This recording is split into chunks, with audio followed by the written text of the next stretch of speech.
I'd like to call to order the District of Sechelt regular meeting of council of Wednesday, June 15th, and acknowledge that we are on the territory of the Sechelt Nation.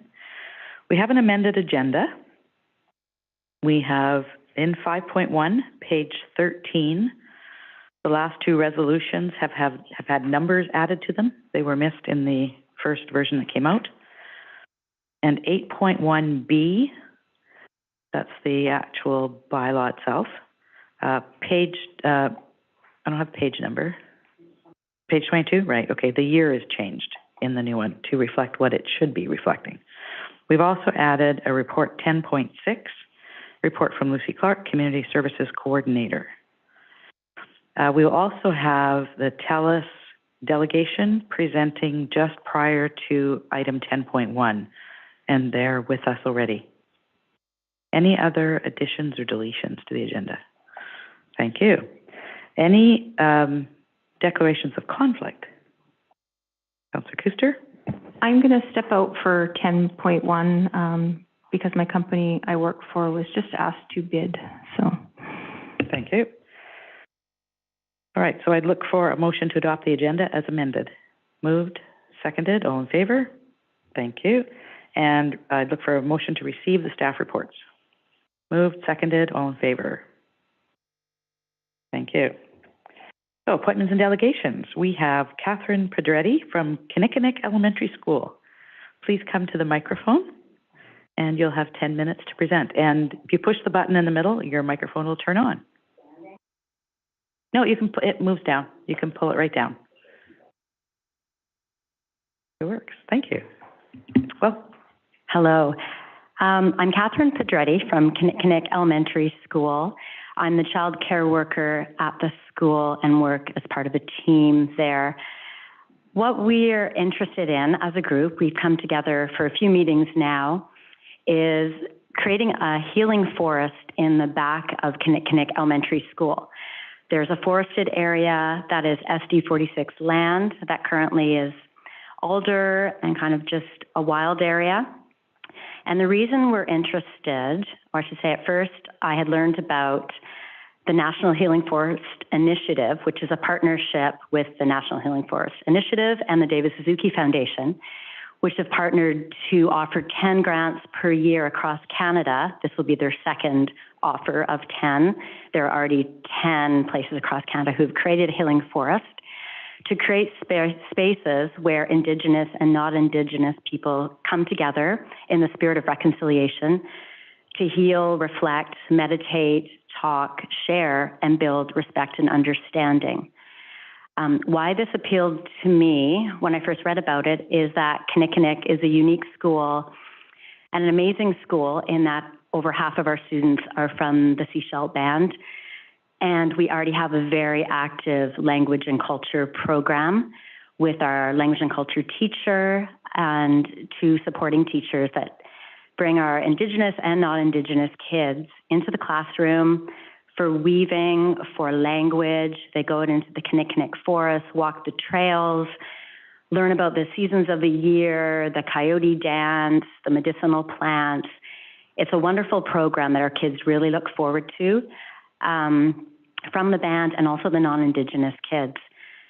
So when I approached that team and just said, does this interest you to create something kind of specific, be part of the National Healing Forest, it did. And so we started to brainstorm about what we could envision and where. And so it became this back area because we've had an elder come and smoke salmon in the back parking lot before, and the kids all gather around the fire, and it's very experiential learning, which is amazing for kids, I think, for hands-on outdoor learning.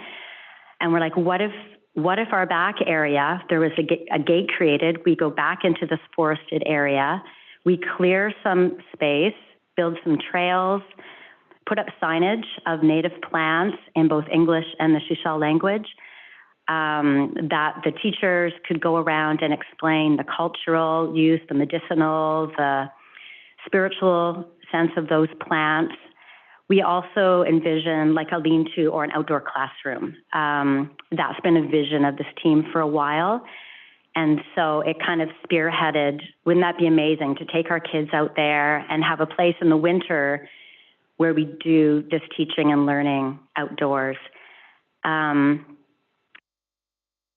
So yes, our school already each Friday has like drumming and singing. So the Sechelt culture is such a living presence and active part of our school.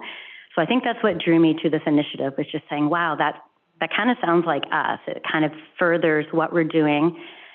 It adds to the fact in my mind, or for all of us that have been meeting, that Sechelt also has the history of having had a residential school, that we have a very active group of people looking and working on reconciliation. So in what we've done is contact the CAIA reconciliation group who are interested in our project, would like to be a part of it. Our culture and language teacher is from the band and said, absolutely, we support this. This would be great. This is us moving forward on this journey together, given the past that has happened in Canada and in Sechelt. It would be behind the school. So during the school hours, the gate would be open and people could come and go. We envision elders coming in, storytellers, carvers, like just bringing in the community to our students and having that space, opening up for ceremonies, Orange Shirt Day, Indigenous Day, just being a space to heal and talk and understand and grow. And I guess why I'm here today is to just say what we're interested in doing, what we're working on, that we'll apply for the grant. It's due July 1st. It's a small grant. It's meant to get you kind of started. So we're looking at community partners. We've sent out letters looking for in-kind labor and donations, wood and things that would help with the building. It would need to have probably a concrete base and wood and act as an outdoor classroom. So the other part for me would be asking the council about a financial possibility from the district of Sechelt. So that is all.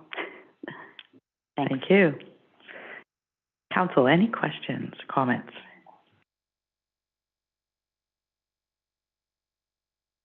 Councilor McLean? Yeah, sorry. So just some discussion about the location. So when you say the backside, I'm understanding the east side, the water side of the school. Like, we don't have any water. Well, like towards Porpoise Bay. Oh, okay, let me think. Yeah. The water is, so I live in Gibson, so I have to think by directions here. So if you walk in the front of the school. Would it be the east side? Yeah. The back side? Yeah, The if you east walk side in the front of the school, it'll be behind the school. Yes, Yeah. like Ripple Way is on one side and whatever comes up around past the arena, Yeah. I guess. Okay. Yeah. Perfect. So that sort of quadrant in behind. Okay. Have you considered, just because there is other district of Sechelt owned land in the area, Kinnickinnick Park and some of the area around the tennis club? We have. What makes the one that you're looking at the most ideal? Yeah, we hadn't completely ruled out the Kinnickinnick Forest because it is used by our students, I would say daily, on walks. We didn't know if that would be a harder collaboration or partnership than if it was on land that the school district already had.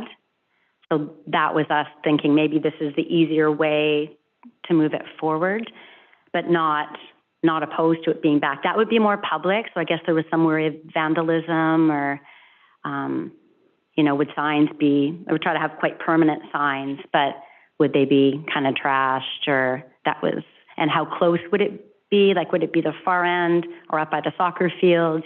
What would be a location that could work within Kinnickinnick Forest? So yes, it doesn't have to be this location. That's just what we came up with as being right outside the language and culture door is this forest. So I'm not that the other is far away, but yeah. Have you actually taken this to the board at this point, or? To the school board? School board, yes. Yes, our principal's been doing that. Bernadette Marie's been meeting with us and part of the project. So she's talked to the head of SD 46 and different partners there. Okay. Because I have to let you know that there has been conversation between SD 46 and BC Housing to potentially have the piece behind Kinnikinnick School be used for affordable family rentals. There's a conversation that was supposed to have taken place last month. I don't know if it happened between a couple of ministries in the province and the Sechelt Nation. So I was trying to get information for today. So I don't know where that's sitting right now, whether or not that's going to move forward or not. Yeah, so we hadn't heard of that, even talking with SD 46, wasn't it? Westwick or, Yes. Okay, so that would be a factor. Yes, it would be a factor. I guess the question I have, so you're talking about a hardscape, you'd be putting a concrete pad down. I think so, for it to be an outdoor classroom. Okay. Yeah. So do you know the size that you'd need approximately? We've gone between like 15 by 15 to 20 by 20. But for the whole area? Like what I'm looking at? That would be the classroom size. The rest would be trails and signage. Okay. And the benches hopefully would just come down from trees that were felled on the land, would become the benches, was the idea. So the building is the main resource part of it. That wouldn't, And when you do your application, do you have to actually specify the space you're putting it in? Or? No, they look for like that. Say, do you have a budget, or, you know, are you working on that still? Which will be a combination, because it's taking a while to hear back from the businesses we've contacted, you know, and then get dollar figures. But so we don't know the exact area. We will be sort of seeing there's wet areas, so there might be parts that need, you know, a bit of boardwalk and just kind of looking at the landscape. Actually, this Friday, 4 or 5 of us are walking the land to sort of go, like, that would be the best area where it's not steep, where the drainage is good, and just kind of assessing. So the application doesn't call for that kind of mapping at this point. It's more that what your vision is, I guess. All right, Council, any other questions?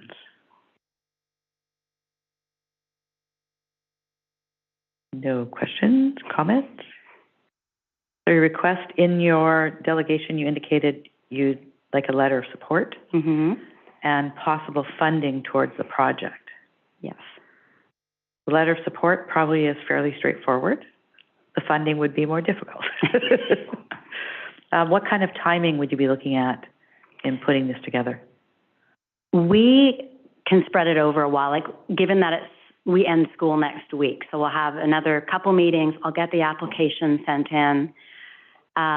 We'll find out in the summer. So probably, we thought we could maybe do a little bit of clearing over the Sunday or summer, but in actuality, probably in September, we would get, and then kids we thought could clear brush, you know, if there's trees coming down, they could be part of segments of it as well. So I don't think it's a quick thing. I think it's more, we'd like to do it well. We'd like to, like, it was going to stand up in the winds and the rains and be what people would like to use for the ongoing future and be able to hold ceremonies and things like that. So I don't feel, there's not a time crunch for how quickly we manifest it. Councillor McLean? Yeah, so happy to provide the letter of support, because I can definitely see the benefit for students at Kinnikinnick. There's no doubt about that. The outdoor space, the healing nature of it, that's a lot of good. When it comes to funding it from the District of Sechelt, what I'd like to see is that public benefit. So when I hear that it would be just limited to students and less open for the public, that gives me pause. So as you're developing this concept, I would encourage you to think of how you can bring in more people to this and make it a place for the entire community. And that would make it much more appealing in my eyes to consider funding. And if it's open during school hours, or if ceremonies are open to the public, like for the special days, is that part of it, or even beyond that? Beyond that. So can other groups use it on the weekends? Or that's a good point. Yeah. Like, can people walk through it in the evenings? Like, I'm not familiar enough with the concept to know how it could be used, but I'd like to see that broader youth spectrum if any funding is coming from the District of Sechelt. Okay. And so would that be just something I would forward to you as I have discussions about that possibility, follow up with information, or? Yeah, I'm just thinking of process. The next step is to get this grant. Once the grant's in hand, that will start your project development. Yeah. $10,000 doesn't go very far. What did we spend at Hackett Park for the stage? 70,000 more? I know, we're hoping to come in way lower than that with in-kind. We have parents that are builders and we have different ties to cost that up quickly. Gravel. So, but yeah, $10,000 is in my mind go far. Enough to get the idea forward. So once you have the idea forward, come back and I would like to see that more public kind of approach. Okay. And then I'd be willing to consider funding it. Okay. So when we know more, I'll come back. Like, yeah, if we get the grant, and then come back more like September to just have a more if we have more fleshed out kind of thing. Okay. That would then feed into our budget process as well. Now, there's also an election this fall, so you may have a complete different group up here. When's the election? I want to squeak in before. All right. Would someone like to make a recommendation? Councillor McLean? I move that the District of Sechelt write a letter of support for the Kinnickinnick Healing Forest Initiative. And that's seconded. Any other questions or comments? All those in favor? Thank you. All right. Thank you, and we'll see you much. back. All right. Thanks a lot. Thank you.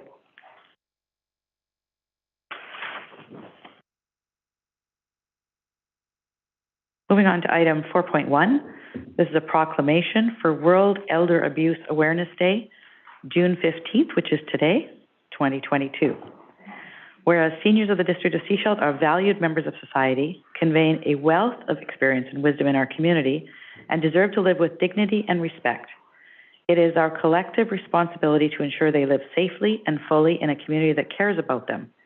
And whereas victims of elder abuse are parents, grandparents, neighbors, and friends, elder abuse is not limited by race, gender, culture, and circumstance. And whether physical, emotional, or financial, elder abuse takes an unacceptable toll on individuals and families.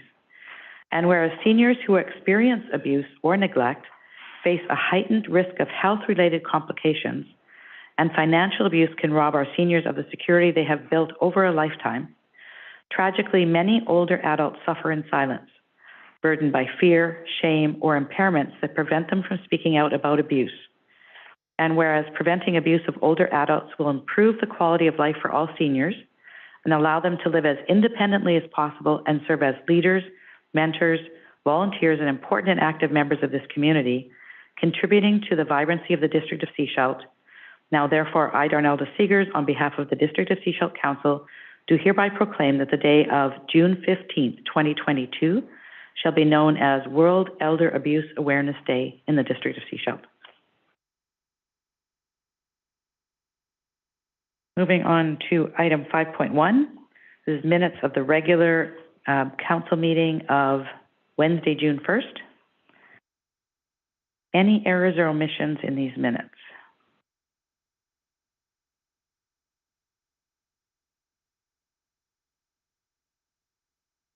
All right, I'd look for a motion to adopt as presented. Moved? Seconded? All in favor? Thank you. Any business arising from the minutes?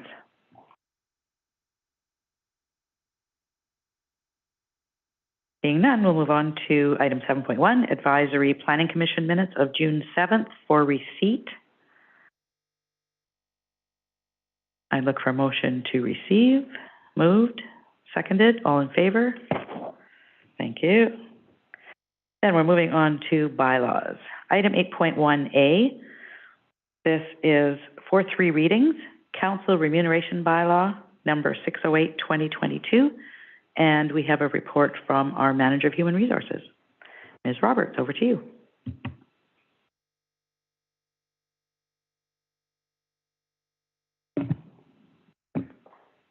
Thank you, Mayor Seegers. I'm just going to share my screen. Just bear with me for one moment.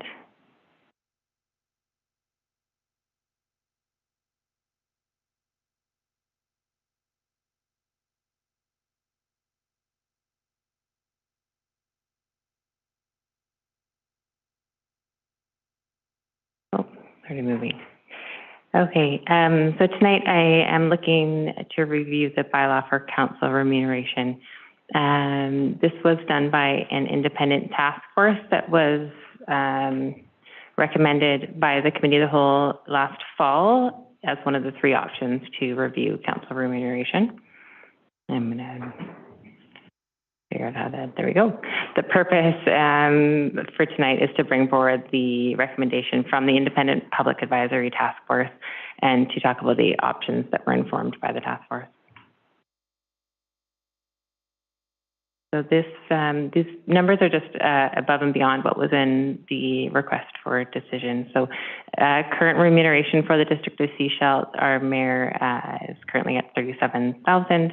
Our deputy mayor makes $139.41 per month that they are acting, which the independent task force realized as approximately 10%, not quite, but approximately 10% of the councillor increase from their $18,559.84 salary annually. And so that has been static since 2018. There has not been an increase for elected officials at the district.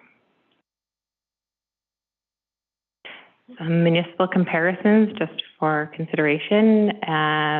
The independent task force looked at a couple of municipalities that had been reviewed when we did our compensation review in 2019, as well as ones that they had looked up for greater comparison on cost of living as well as population. So first up is the City of Parksville. They did this review recently, and they're looking to move their mayor in 2023 to $55,849.97. The deputy mayor is at $35,000, councillor at $31,914, and their population is 12,514. The district of Souk, the mayor is at $47,432, and this was done in 2019, and so they're at this number because they've gone up 2.5% per year, so that was also passed. And their councillors are at 20,062. The city of Port Alberni is at 59,000, with the councillors at 26 and change, and the city of Nelson is at 59,500, and the councillors at 25,000. So this is also considering tax rates as well as, like I said, cost of living and the population. So these are the greatest comparators. We also looked at larger municipalities like Esquimalt and Oak Bay, but they were larger numbers. As well, we looked at smaller communities such as the town of Gibsons, and they were smaller numbers. So this was the closest comparisons that we can find and most up to date. The reason for the deputy mayor salary being reported is in the city of Parksville is because they have a bylaw for their council remuneration, but the other municipalities do not. So this was just news reporting that came out regarding their remuneration. All of these numbers do not include benefits. So benefits for all of these municipalities can be opted into similar to their staffing. They can also choose not to contribute into benefits. So the proposed council remuneration for elected officials, the mayor with the independent task force was looking at $50,000 with a 2% increase thereafter until 2026. The deputy mayor would be a 10% lift from the councillor, so really making sure that that is tied to the councillor remuneration as opposed to a number. And the councillor would be $25,000 with a 2% increase thereafter until 2026. And so it's recommended that the bylaw would be reviewed again in 2026 at the end of the next councillor elected term. That's it for my presentation. So I'm going to just stop sharing. I can't do that. I got it. There we go. Cool. Okay. Actually, could I be made a co-host as well? Thanks. All right, council, questions, comments?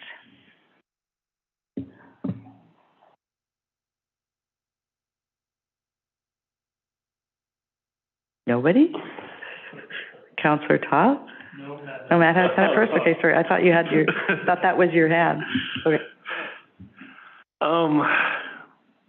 So this process was fully independent of elected officials.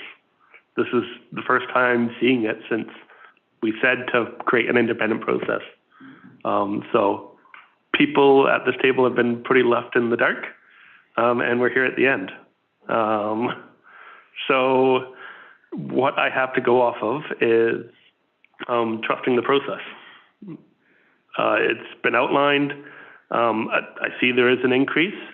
Quite frankly, I don't believe it reaches the amount of commitment needed for this job. Be honest, my career has been set back because I've served on council. It is a huge time commitment.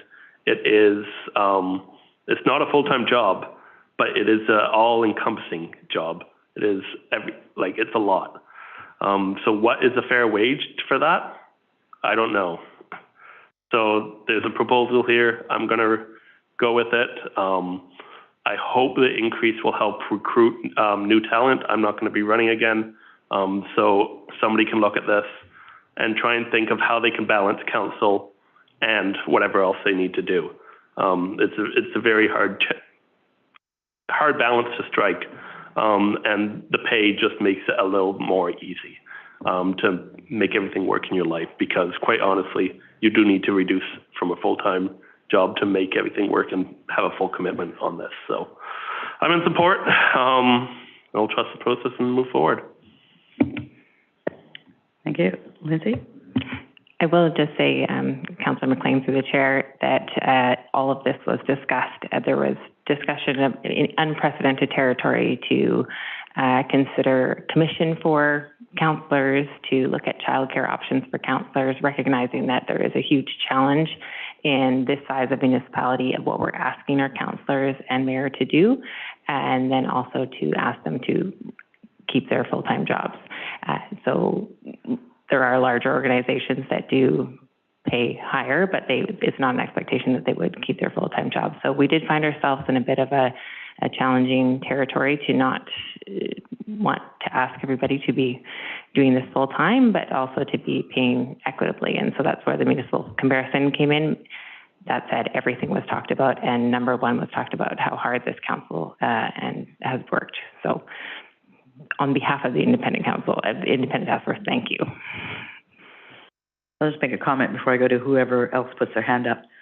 At one of the ICE-T meetings I was at recently, Island Coastal Economic Trust, one of the mayors there said that they were seriously looking at their remuneration for their councillors, because one of their councillors had a young child, and they recognized that her whole salary went to pay for her daycare to actually be at the position. Right, so they wanted to look at ensuring that she actually got some money in her pocket at the end of it. Councillor Rowe.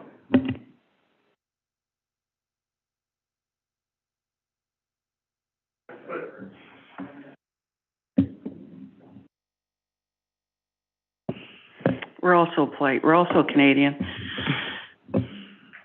Thank you for doing the work around this. I've been a part of a union since day one, so I've never got to, not that I'll be making this wage, but it's a very odd conversation to be having with oneself.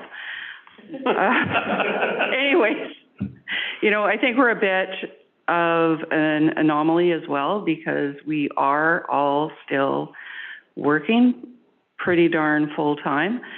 And it is tough. You can't do just this at all easily. However, I appreciate that at least this aligns us with other communities, and at least there's a recognition of an annual bump, if you will. And I can totally appreciate that it was completely independent, and I appreciate actually this is the first time that we have seen it.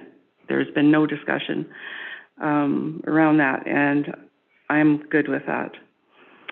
So I will be supporting this. In a perfect world, it would be great if, you could do this job and do nothing else, because, there's a lot of things you can do. There's a lot of things that I am not able to involve myself in simply because I work. So there's trade-offs there are definite trade-offs. I totally hear what Councillor McLean is saying. So thank you for this. Thank you. Councillor Toth? Thank you. Yeah, I'm supportive of this as well. Given the fact that our council sets priority on an operational budget of $12 million, it's only fair that the organization pay a reasonable wage if it expects a reasonable level of commitment to the process and priorities our community expects us to work on. People should not have to be independently wealthy or retired property owners in order to run for council or sit at this table. Anybody who's interested in doing good for their community should have the opportunity to sit here without worrying about working multiple jobs to make it work. Whether you're, a doctor or a lawyer or a librarian or, a school teacher or waitressing at one of the restaurants, you do deserve to be rewarded for your time here. And I do appreciate that this isn't going to take effect until 2023. So it's entirely for the new council, and I'll be supporting it. Thank you. Thank you. Anybody else? Any comments? Seeing no further hands, there is a recommendation on page something. The page numbers didn't come through again on mine. Sorry. Page 20. Would someone like to make a recommendation? Councillor McLean. Yeah, I'll move that council proceed with first, second, and third reading of Council Remuneration Bylaw number 608, 2022. Is there a seconder? Seconder? All those in favor? Any? Okay. All right. Moving on to item 8.1B, and this is where there is the amendment in 2B to read 2023. So I'd look for first reading of District of Sechelt Bylaw number 608, 2022, a bylaw to establish and designate council remuneration. Would someone like to move first reading? Moved, seconded, all in favor? Thank you. District of Sechelt Bylaw number 608, 2022, a bylaw to establish and designate council remuneration, and someone to move second reading. Moved, seconded, all in favor? Thank you. And District of Sechelt Bylaw number 608, 2022, a bylaw to establish and designate council remuneration. Someone to move third reading. Moved, seconded, all in favor. Thank you. A question?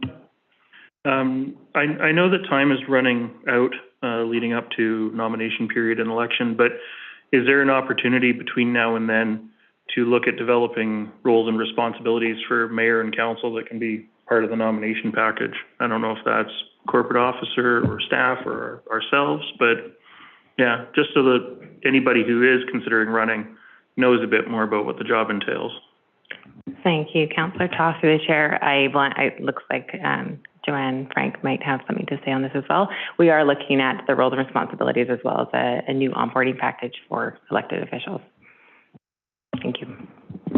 Yes, within the election information that we provide, the province of BC offers 4 or 5 videos that were prepared by UBCM members, in other words, fellow councillors from other municipalities, and as well, the province has printed at least 1, if not 2, brochure publication things.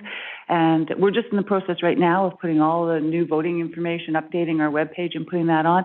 And we have in the past been in the habit of providing links to those videos that are, as I say, it's elected officials that are talking to their experiences and what it takes to be a councillor and the time involvement and all of that, and a link to any other information the province provides. So it doesn't go in the nomination package, but it is information we provide. And to Lindsay's other point, administration at the direction of our CAO is preparing, which we didn't have last time, an actual sort of councillor handbook. But I believe the timeline for that is in time for the next council. Seeing nodding at the other side of the room.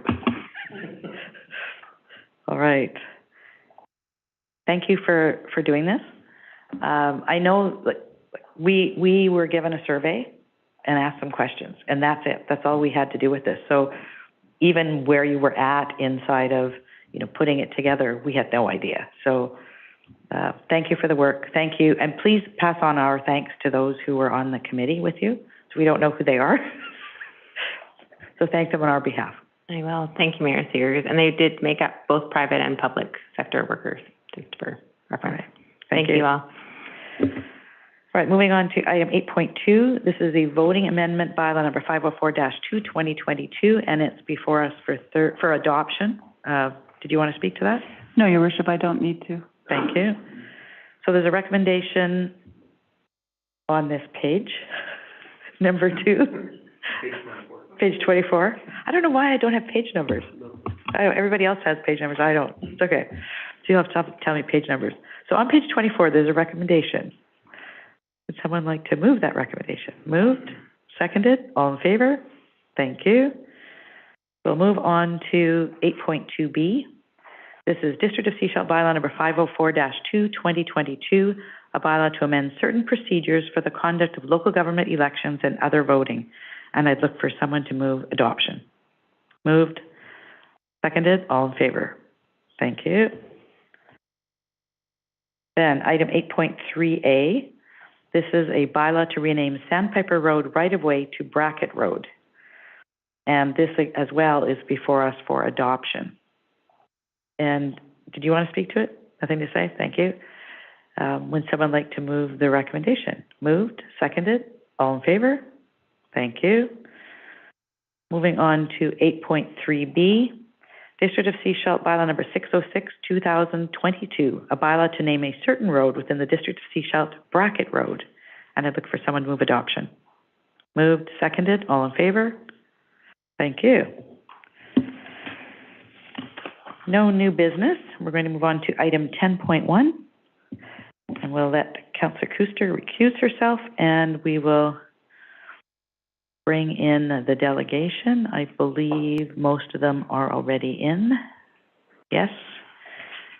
And Mr. Kowowitz, over to you. Thank you, Mayor and Council. Pleased to present tonight a development permit for the Telus Living project on Inlet Avenue. And to begin with, the project development team is here to speak to the updates to the form and character of the building prior to council consideration. And I'll have a short presentation afterwards to follow up. And I'll let Floria promote Jordan Royer, I believe, Pablo Yust, the architect, and Ken Larson is the landscape architect. They'll be speaking to the proposal. Thank you. I believe they are all in as panelists. So take it away. Thank you, Mayor and Council. Can you see the screen now? We can. Perfect. Thank you. We have about 12 slides. Myself and the landscape architect, Ken Larson, will be speaking for maybe 10 or 15 minutes. My name is Pablo Yuste. I'm an architect with Omicron, and we're very pleased to be discussing this project today. We've gone through a process through the development permit, and previous to that, the rezoning process, and have had lots of conversations with the community and with staff and various bodies, and we're very pleased to be here tonight. I'll just give a brief overview of the design of the project and some of the public benefits, some of the aims of the project, starting with really it's about addressing the need for rental housing on the coast, and specifically in Sechelt, in the downtown core of Sechelt specifically. This is about creating 59 long-term rental homes on Inlet Avenue. We are really trying to reimagine the site, which is 2 properties. There is an existing Telus infrastructure building that will remain on site, which is a critical piece of infrastructure for the delivery of Telus services. But the rest of the site will be developed into a 6-story wood frame building with parking at grade in a concrete podium construction. There is some retail and commercial space that will be placed on the frontage street on Inlet, along with some opportunities for some site-specific art on the street facade and some public realm improvements along Inlet as well. From a sustainability point of view, we are addressing by aiming for better than code required. So we're going to a step 3 here to create a really highly efficient building envelope and promote low use of energy over the course of the lifespan of the building. And the building is a wood frame building, other than the podium, which is required to be concrete for fire protection reasons. And that will lower our carbon footprint also on the primary construction of the project. And really, we're trying to create a really unique courtyard type building here to promote interaction and that sense of community for the residents, as well as a suite of amenities on site that will cater to that mixing and that social benefit that comes from being together and knowing your neighbor. We also believe that we've got quite strong architecture and design and integration of landscape here. So it's going to be a really integrated project from all those perspectives in the design of the project. This is the ground floor plan. You see that for the most part, we have parking essentially accessed off of the lane at Periwinkle in a loop configuration.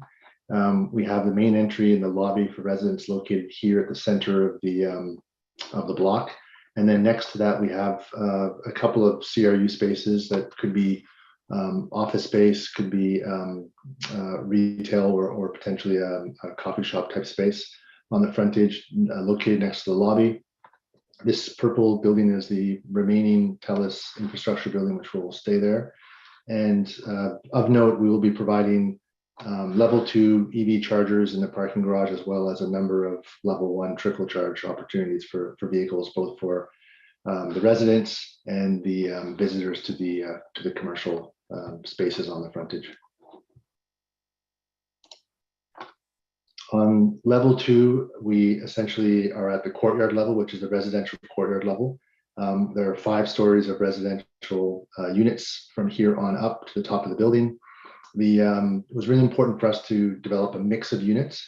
So we were really trying to cater to the breadth of households that would be found in the community. And we're looking at everything from bachelor suites all the way to 3 bedrooms. All homes will have an outdoor component, be it a balcony or a patio on the roof deck.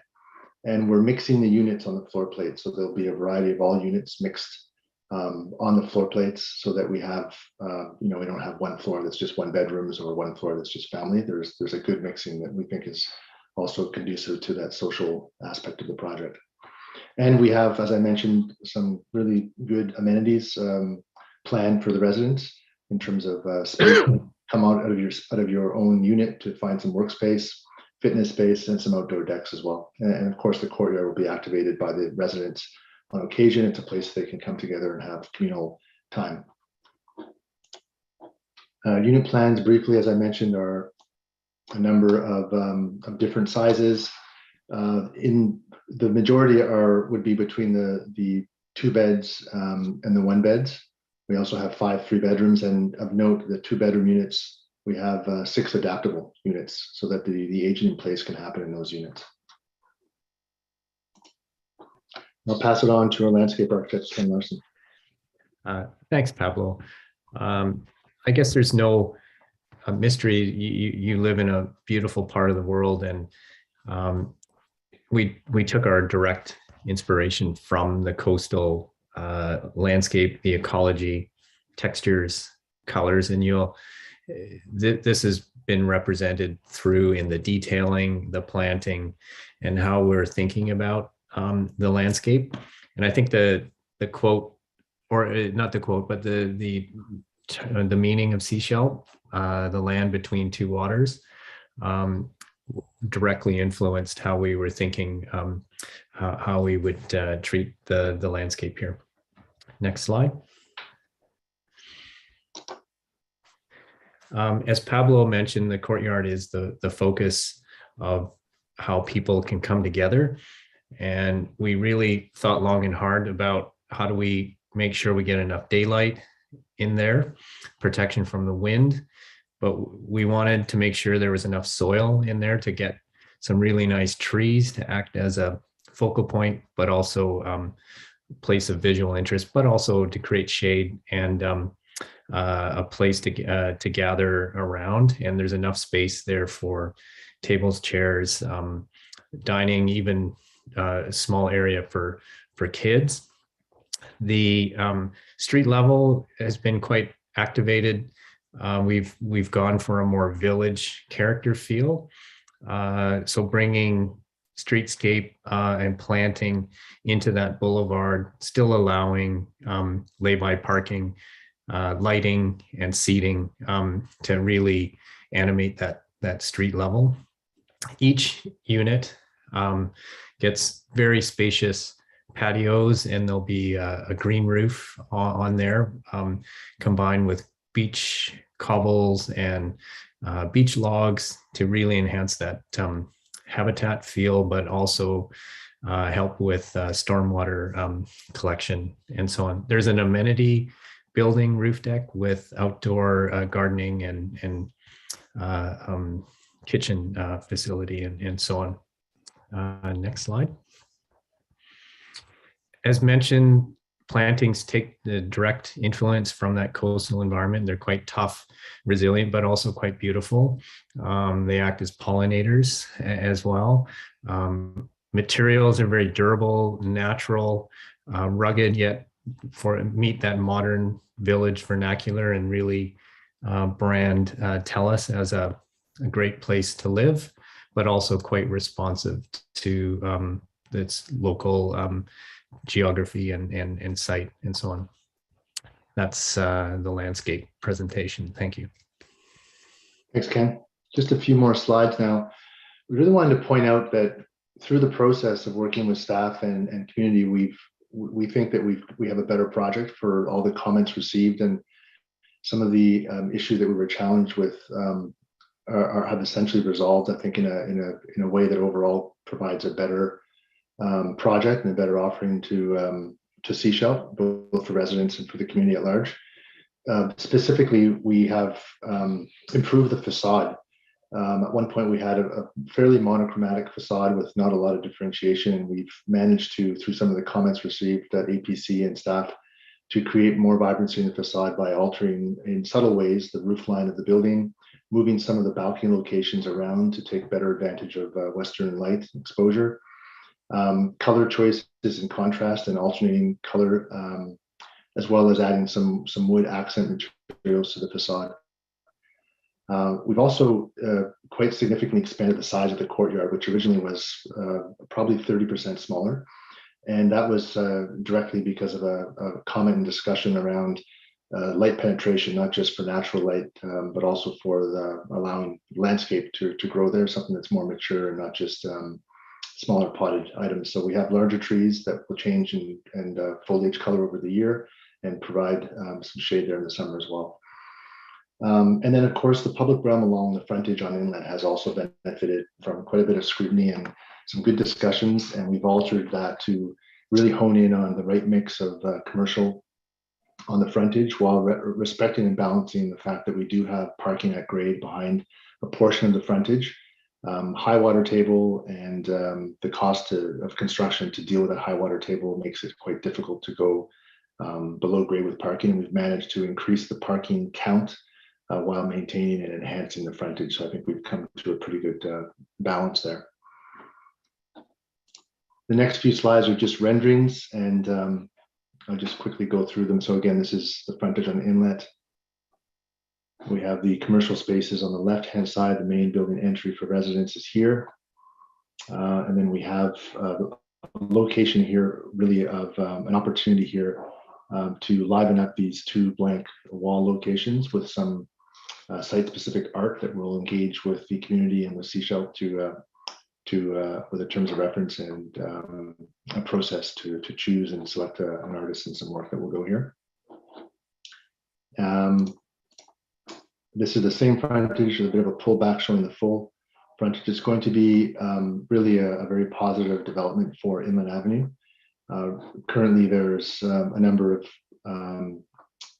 buildings that run right to the sidewalk without any setback, and there's some horizontal or 45-degree parking on the frontage. So we are going to be extending your street standard, street trees, boulevard landscaping, proper sidewalk, curb and gutter along the frontage here. This is a shot off of Periwinkle Lane. We have added some wood accent around the two parking garage entrances. And we've stepped the building back here as well to provide some relief from the first story back, and to provide also some outdoor deck patios for residents. The next few shots are really visualizations of the courtyard. Looking west, you can see some of the mature planting here, and opportunities to have some other planters located on the upper stories. We are trying to showcase wood in this project. Wood has a great opportunity to not just be, it's a beautiful material to be next to as a human being, but it's also a great sequester of carbon, and we're trying to find ways to incorporate it meaningfully as a structure that we can then essentially leave exposed and enjoy as well, instead of covering it up. Another shot of the courtyard looking towards the entrance and the slot in the building on Inlet Avenue. And finally, a nighttime shot of that courtyard. Thank you very much. If there are any questions, happy to take them. Otherwise, Sven, back over to you. Thank you. Thank you. Council, any questions for the presenters?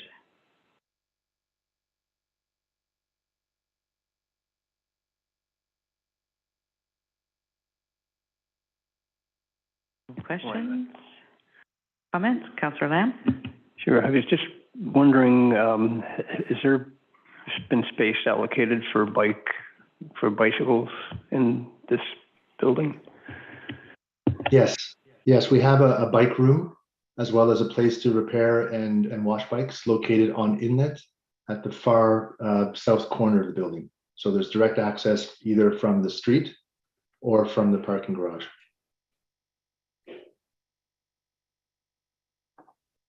Yep, very good. Kind of one more. Yeah, so this will be a total rental building. It's apartments for rent. That's and correct. the commercial will be rental or be sold? Yes. It's all the residential component is all rental, and the commercial component as well would be a lease situation. Very good. Thank you. You're welcome. Thank you. Council, any other questions or comments? Councillor Toth? Thank you. I'm just going to follow up on Councillor Lamb's questions, because I keep hearing it in the community, and I believe it's incorrect, but I'd like to hear it from you guys specifically. It is intended to be rental available to anybody who qualifies, correct? It's not just rental for Telus employees? Yes, that's correct. Thank you. Thank you. Councillor McLean?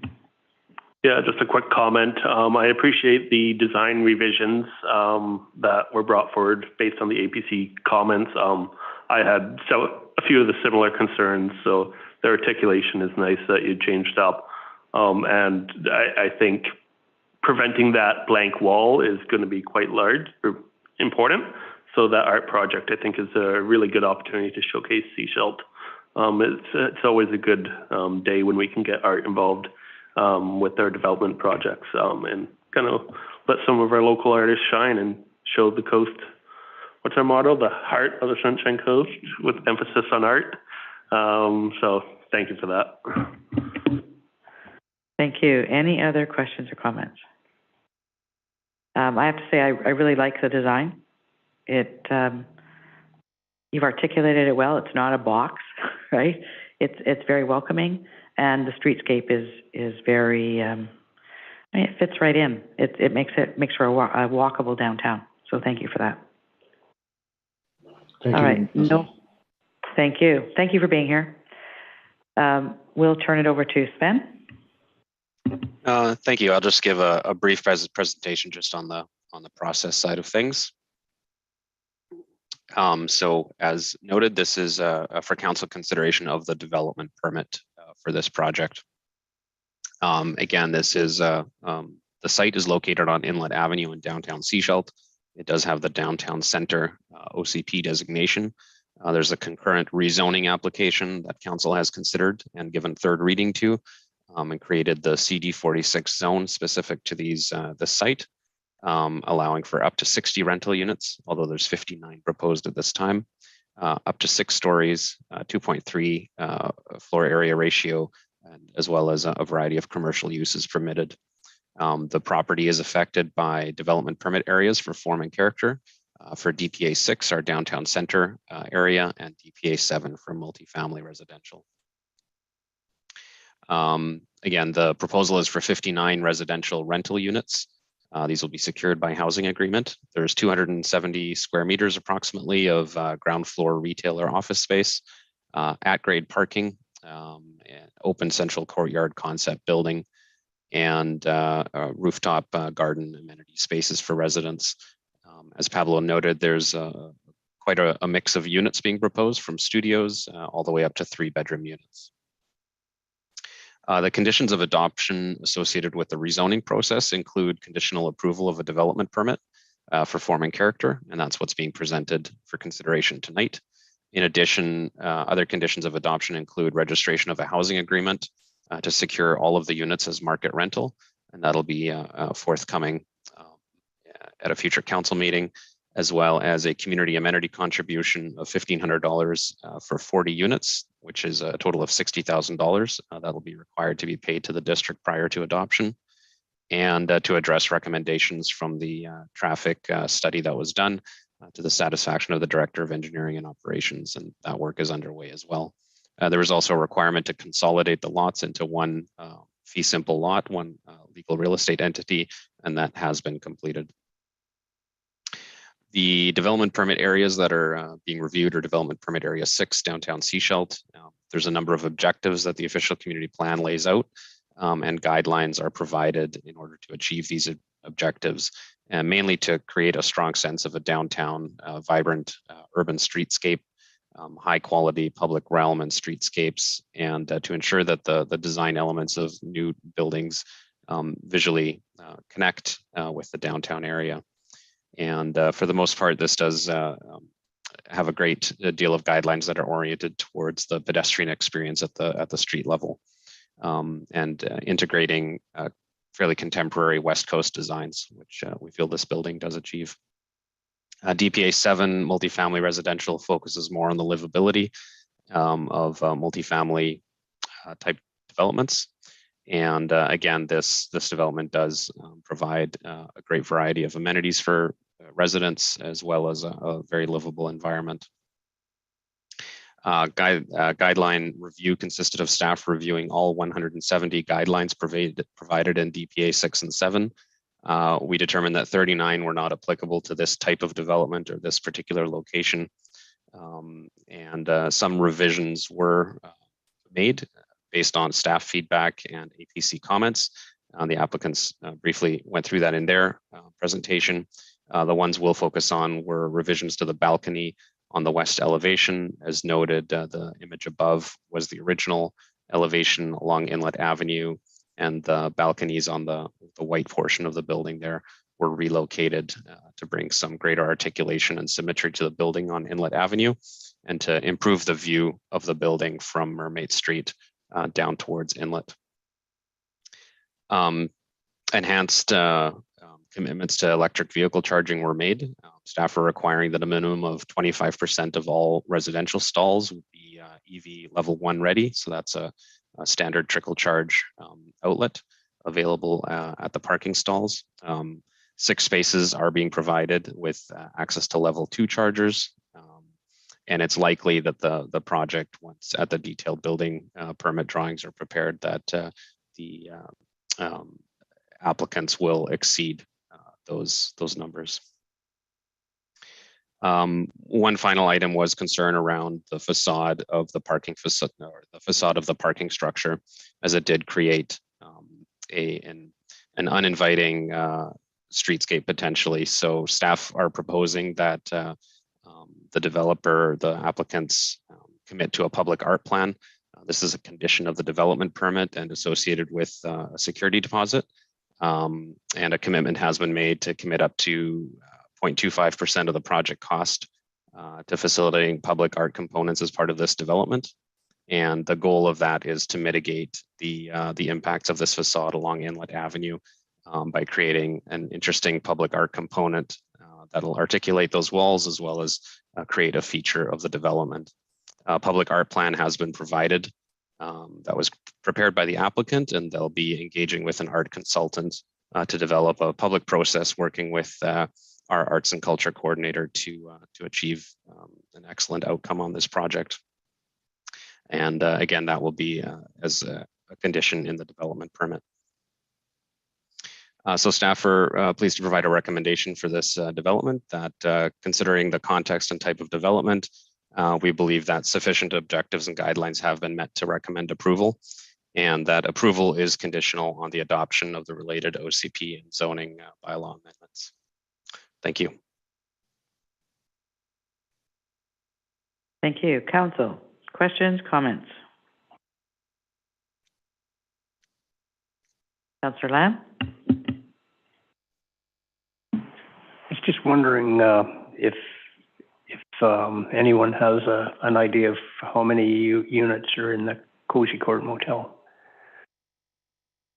I know they're just rooms, but I was just wondering how many would be there. I don't remember. Yeah. I think it was 14, but I'm not sure. Yeah. No, it's just one of those things. Yeah, I mean, this is. I believe this is a great project for the district of Sechelt. It'd be great to have all these units downtown, but once again, you know, I think Cozy Court has been accommodating BC Housing. I think with people that need a place to live. So, yeah, I think it's a great project, and I'm in favor of it. But it seems to be, as you move forward, there's always something good. I can say that I know that BC Housing and Rain City and the homelessness coordinator worked with the residents of Cozy Court, and I think all but 2 have found locations right now, and Telus actually extended the time frame to allow them to work with the residents that were in there. I don't know what happened with the last 2 because they needed accessible locations, and I don't know if those were found at the end. But the rest were relocated to other places. Okay. And that was a concern. It was a concern in the community. It was a concern, and Telus really helped accommodate that. Any other? Councillor Toth? Thank you. With regards to the electric vehicle infrastructure or the charging capabilities that are going to be built into the building, I'm thinking that 100% of the parking stalls should have access to level 1 charging. You know, you're only talking about a receptacle. We know if this is a 50-year building or a 60-year building, the future of transportation is electric, whether it's a car or a scooter or a bicycle or a golf cart. And I think it's important that we make sure that there are charging facilities available for all of that type of transportation. So I just wanted to see how the rest of council feels about it, but I'd like to actually amend the development permit to require 100% of parking stalls to have access to electrical connections suitable for level 1 charging.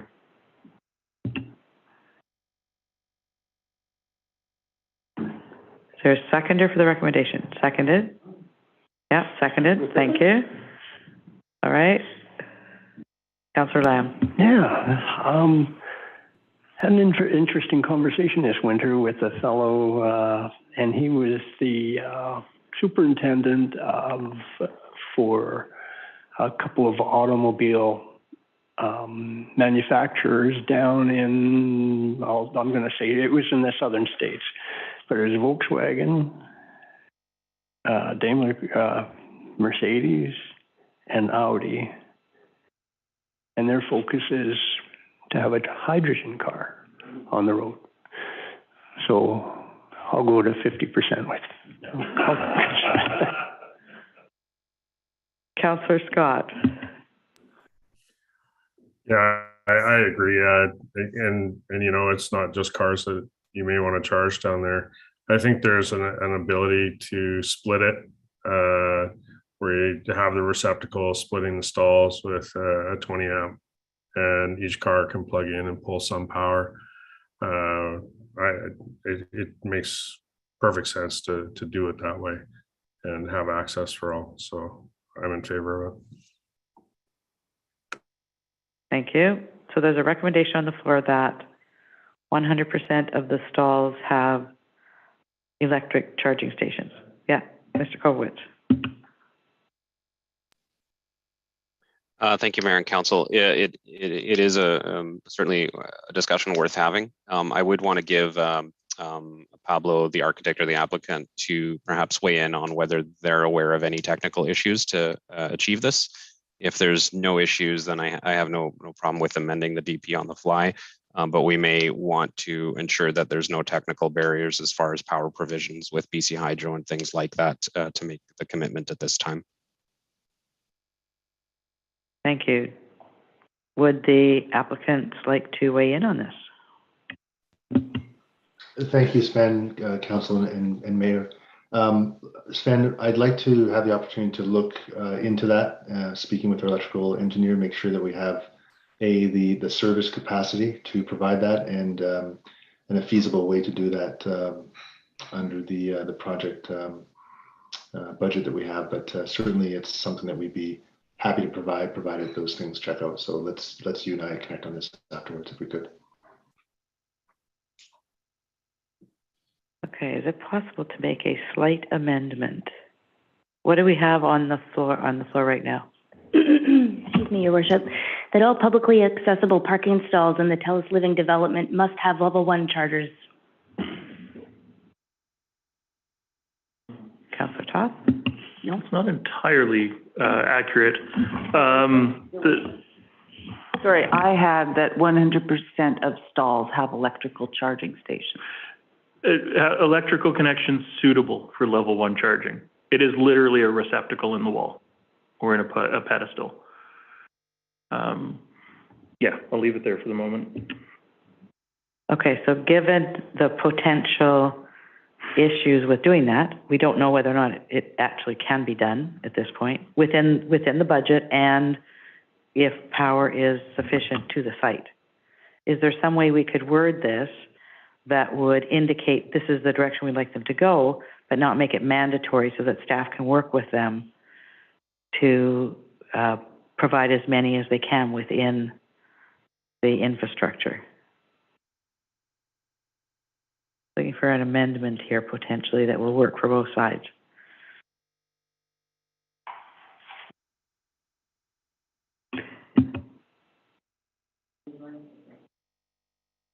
Yeah, no amendment here because if it's possible, they'll do it. If not, they'll make it possible.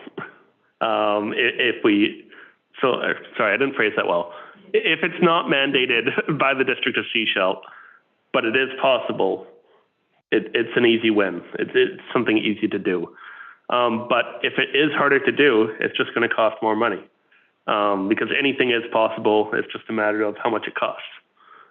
So what we're asking them to do is to add cost.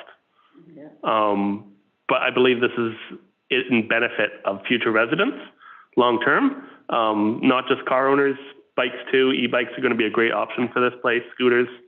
So this is something that, because this is a rental project, there is a certain less control that they have over changes in the future to the development. Unlike a strata can vote to put in these items. In a rental, it's still up to the property manager.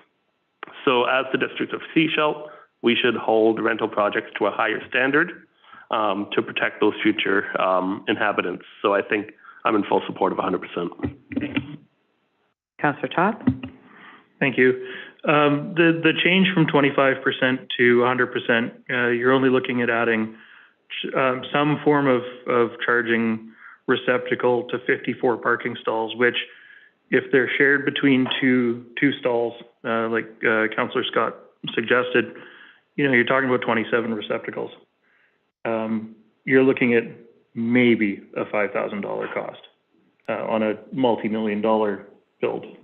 So it's certainly doable from an electrical perspective. It's just, what we're willing to stand up for. Thank you. Pablo? Yeah, thank you. So the cost really isn't about the receptacles or the conduit to those receptacles. That's the easy part. It's making sure that we have the capacity Because once we say we're going to provide power, even at trickle charge for all the vehicles, we need to factor that into our load calculation. And BC Hydro and the electrical code require us to factor it in at 100% use. And that may trigger an upgrade to the electrical service on the site that we're currently negotiating. So that's the only piece I want to check out after the meeting if I could, but that's the consideration. It's not about the receptacles themselves. Thank you. Councillor Scott. So then it just leads back to Councillor McLean's comment about how much easier it is down the road. If we don't plan for the power, it just makes it that much harder down the road when we do need it.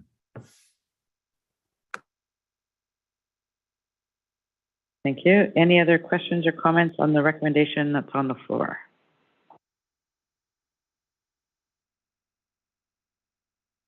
Right. Okay. Director of Planning.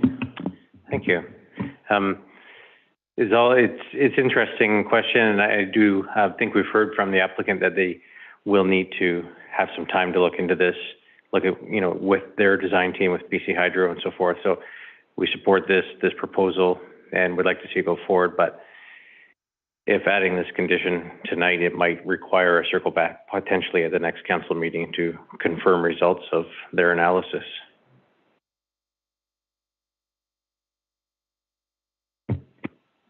So you're saying if we pass this now, then it would potentially come back to the next meeting? I would think so. If the project team needs to conduct further review, it's a difficult decision to make right now. And I think we're moving into this territory of perhaps coming back to another meeting with more information. So our next council meeting is the beginning of July, correct? July 6th? That's 3 weeks from now?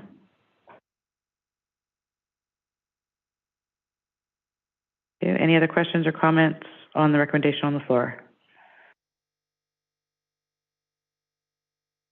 Right, Councillor Toth? Sorry, it looked like Councillor Lamb was looking to push his button there, but go ahead. I'll take any opportunity to push Councillor Lamb's buttons. The electric vehicle charging and infrastructure has the potential to have a lot of intelligence behind it. And there are technologies, there are protocols that are being developed even now and being advanced for demand management. So you might have a parkade with 50 or 100 receptacles in there, but they're not all powered at 24 hours a day.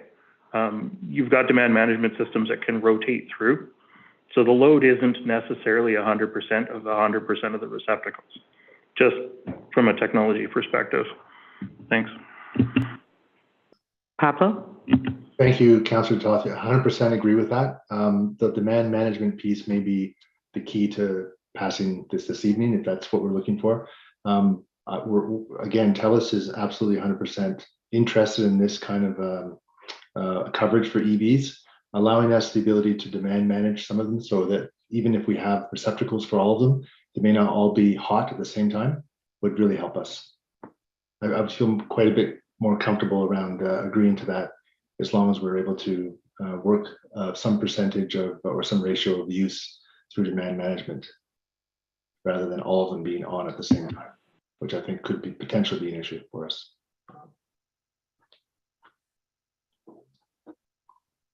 And I guess I'll propose an amendment to my motion, which is to say that 100% of parking stalls to have access to demand managed electrical connections suitable for level 1 charging.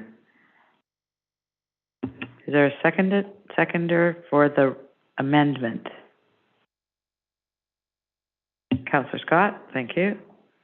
Any other questions or comments? Councillor Scott, and then we'll come to Councillor McLean. I support the amendment. I still, in good faith, I'd still like to see the applicant try to move forward with full access. Thank you. Councillor McLean? Yeah, we're in the weeds. I think the applicant knows what council wants.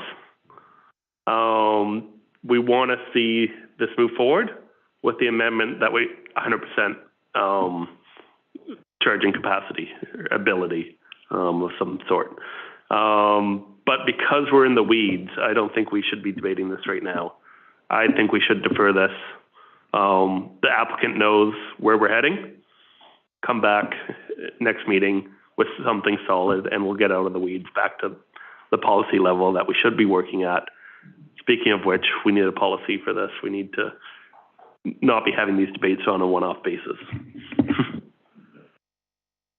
All right, so there is a recommendation on the floor with an amendment. Could we hear what that is? What we heard was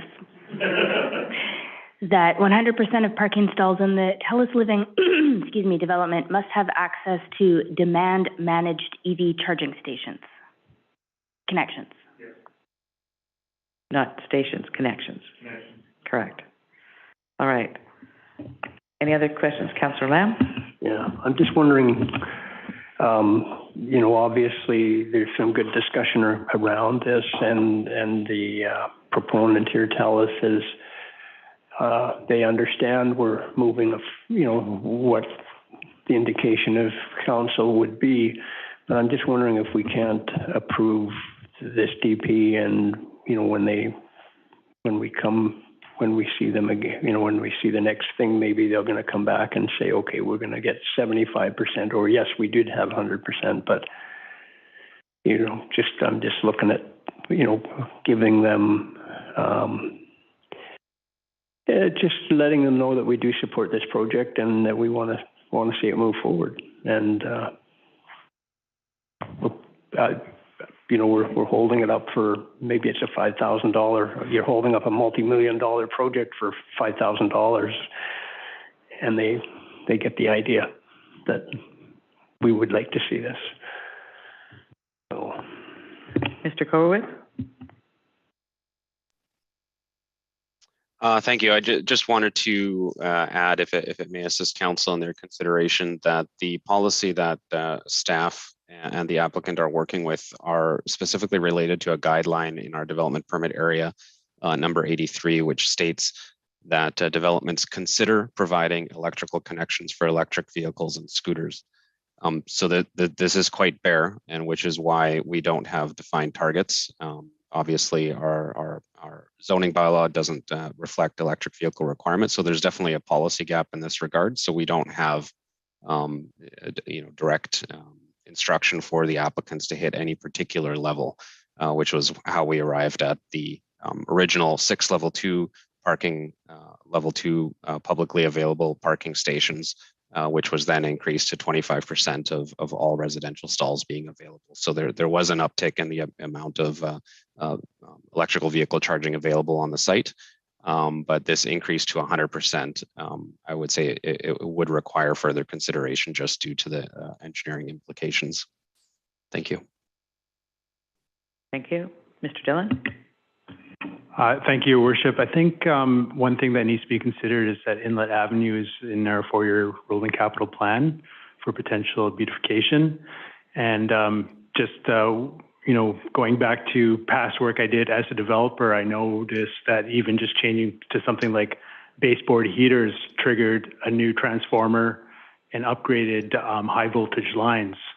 So I think this is a little bit more complicated than perhaps what it's being made out to be, is that there could be impacts to potential on-street transformers, as well as upgrading of high voltage lines, which could have impacts to other buried infrastructure that we could potentially be replacing as part of future Inlet Avenue work that's in our 4-year rolling capital plan. So I think that needs to be taken into account here, is that I think Telus is alluding to this fact, but I think there is some engineering work that would have to be done behind this increased power load. Thank you. Could I ask Pablo a question? Yes, ma'am. Thank you. So you seem to indicate that if we indicated demand management, you were okay with that? Yes, because that gives us some flexibility in how much power we actually need to bring to those to serve the EV function, and we can certainly tone down the power to meet the on-site availability at different times. So yes, that would help us do it. And again, I believe that Telus, I'm certain that Telus and the entire applicant team would like to give you what you're suggesting we give you. I just want to make sure that the engineering supports it before I say yes to it. Okay. So then to Mr. Kovowitz, if we pass this recommendation now, are we in a position to approve the development permit that is before us tonight? Or do we need to wait to have this come back to us to move the development permit forward? I think ideally from what we've heard tonight is that if demand management is a flexibility that's worked into the amended condition of the development permit, that's certainly something that gives us scope to move forward with, realizing that we may hit a cap on the amount of power that's available. If council is committed to 100% EV charging availability at all times for all residential units, then I would suggest that the development permit be deferred to next council meeting to give us an opportunity to defer to engineering staff and the applicant to confirm that power loading would be available. And that would be likely at the July 6th council meeting. Thank you. Thank you. Council, any further questions or comments? And then we'll vote on the amendment. Councillor Lamb? Yep, I believe that Telus has come in here and given us a good project, and they're working, they're willing to work with us. The staff here at the district has worked hard to come up with a good project. So I support the fact that we pass, given their development permit tonight. So I will vote against this recommendation. Thank you. Thank you. Any other questions or comments? Councillor McLean? Yeah, I just want to quickly say I'll also be voting against it. I think the details around the service connection are far beyond what council should be considering. On the balance, this is a good application for Sechelt. And I think the developer will do what they can, so I'm going to support as it stands for this time. And I really hope next time we have this conversation, it's done much earlier in the process. Thank you. So the amendment to the recommendation is putting in demand management, correct? All right. So all those in favor of the amendment to the recommendation? Well, I'm in favor of the amendment to the recommendation, yes. Any opposed? All right, so so the recommendation on the floor, I'll have you read that, please. Was that 100% of parking stalls in the Telus Living Development must have access to demand-managed EV connections. Thank you. All right, all those in favor of the recommendation on the floor? All those opposed? And that's defeated. Thank you.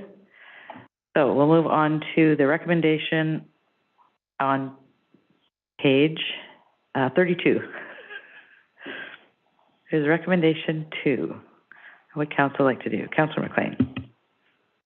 I'll move recommendation 2 that council approve development permit 2022-5 Telus Living, subject to adoption of a OCP amendment bylaw number 492-30 2021 Telus Living and zoning amendment bylaw number 25-315 2021 Telus Living. Is there a seconder for the recommendation?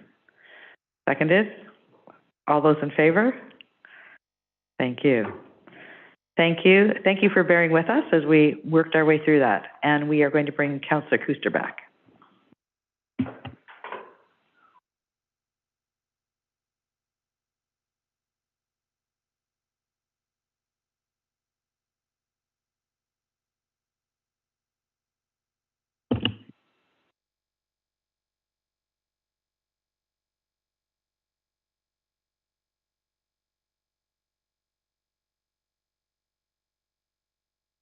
Thank you. Item 10.2 is with regard to the short-term rental bylaw amendments.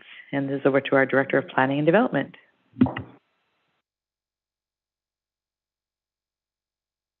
Thank you. Tend to age a little bit here and having a harder time seeing my words. Okay, well, short-term rental project. So thank you for your patience. This was at Committee of the Whole back in April 13th, I believe. And since that time, we've reviewed the committee minutes and worked together at the staff team as well as the consultant to provide some recommendations on how we may move forward. And so just a quick reminder that this project at council direction started approximately a year ago. And through the fall, we worked through background detail analysis, outreach to stakeholders, Sunshine Coast Tourism, other municipalities, and so forth, which came to December when the council directions were established, and they were our guiding light for the project. And I'm sure you well know, and they are noted in the staff report, but encouraging neighborhood fit, protection of long-term rental supply, promoting business and regulatory equity, supporting the tourism industry, and fifth one being enabling supplemental income. And so that formed a part of the engagement that occurred through February and into March, the online Zoom meetings, the surveys, and so forth, as well as the follow-up What We Heard report. And it led to the creation of the three categories, and the wording has slightly changed on these categories. We have removed reference to commercial. One could argue all three commercial categories are commercial to some degree in terms of renting out to a dwelling, but the base category being short-term rental principal residence, the traditional bed and breakfast, short-term rental accessory, which might be a suite within a dwelling or below a dwelling, or an accessory dwelling on a property that qualifies for multiple dwellings. And then the third category being the short-term rental secondary residence. That would be a property that is not used as a principal residence. The owner does not typically live in. And the recommendation coming from the Committee of the Whole in April was to provide up to a maximum of 15 temporary use permits for that use. Other municipalities and regional districts have done this. We've done some investigating. Ultimately, shall we move forward with this project, we'll have to report back to council again in the future to develop a program for how to manage temporary use permits. We've thought about this at length.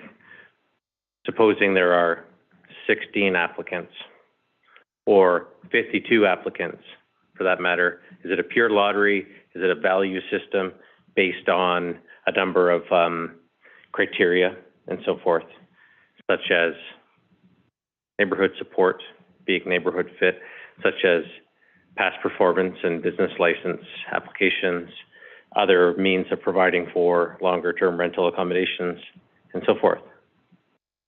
But in the meantime, we are starting to establish amendments to the bylaws.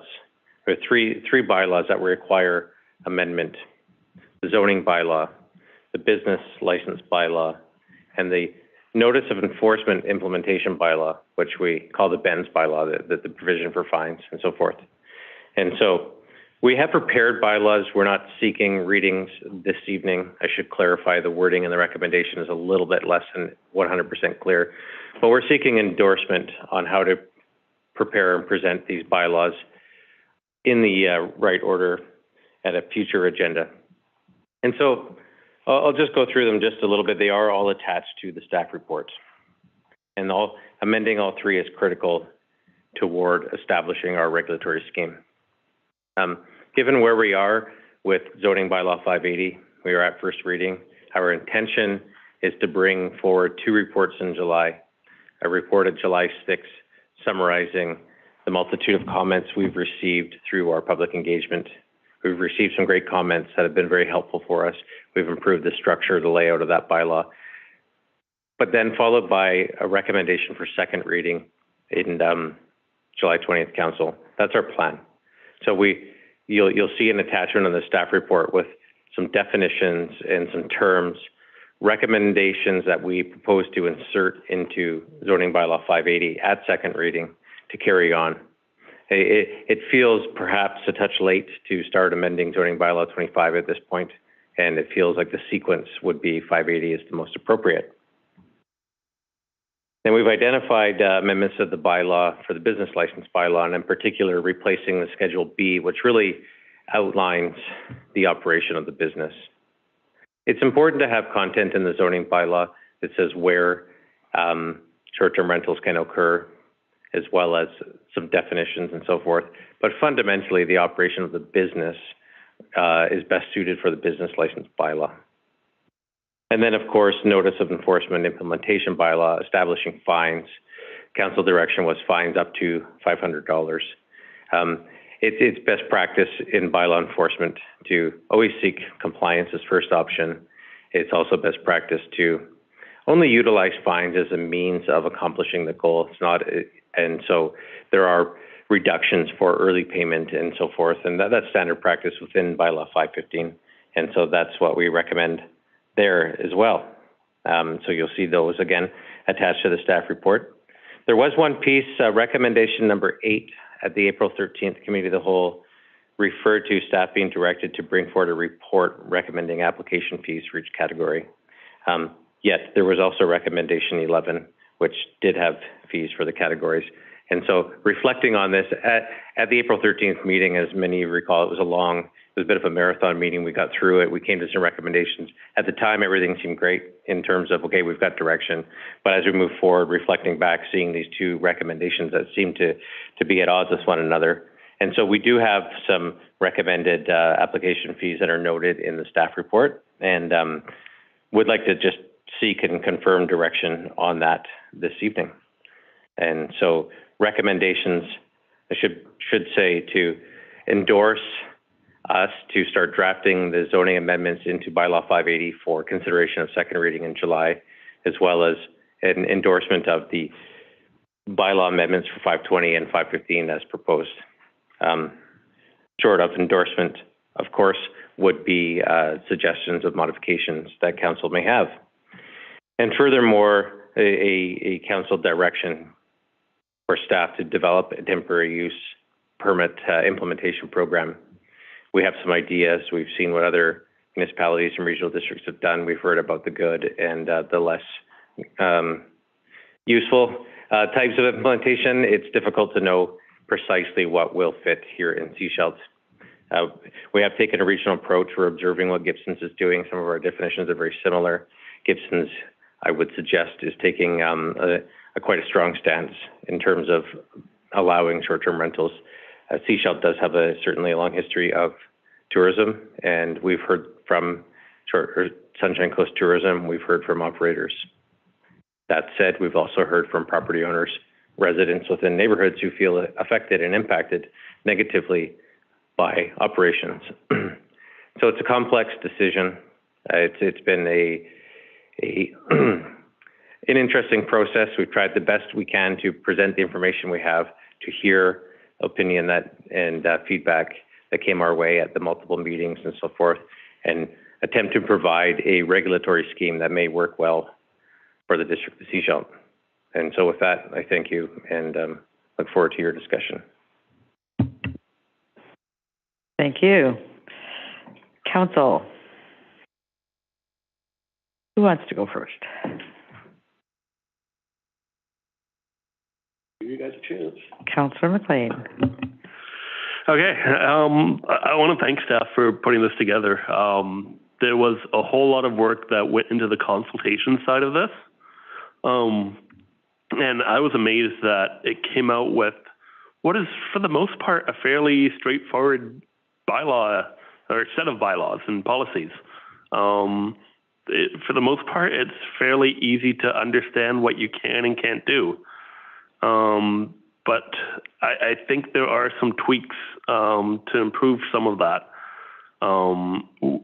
My biggest concern as we implement short-term rental regulations is the very large number of secondary homes, of summer cottages, weekend places, whatever you want to call them, people who don't live here full time. We have a lot of those on the Sunshine Coast in Sechelt. What do we want to do with these homes? Do we want them to be sold off? Do we want them to sit empty? Do we want them to be Airbnbs? That's a fundamental question because we have so many of these in Sechelt currently. The number one thing I want to see happen with these is facilitate a greater number of rental units, full-time, long-term rental units. And this bylaw does have some room for that. It has the option of, if you are a renter, you can be the operator of a short-term rental on the same property. I think this is probably the most important part of this bylaw that we are moving forward. But that's quite a nuanced kind of aspect of this bylaw. I think we need to work on improving, making that clear and making that an option. So when these weekend owners, these summer cottages, take a look at this bylaw, they know what their options are. And I would like them to seriously consider the number one option: rent out your basement. That person can operate a short-term rental when you're not there. When you're there, you can have the main house, you can have the guest house, whatever your property looks like. But get that renter in there. That is the most important part of what we can do here with all of these houses that are going to be affected by this bylaw. So I guess to that end, I've put together a few amendments, and I've emailed them out to council and staff in advance, but maybe does anyone want to talk about that concept in a general sense before I dig into the specifics? Councillor Scott? I like the concept. How do you make it so it's actually got some teeth to it, so that there is actually an agreement, not a facade? Do you require that there's actually an agreement with that tenant that they are managing that short-term rental for the owner? Does that have to be supplied as part of the business license? How do you think that should be dealt with?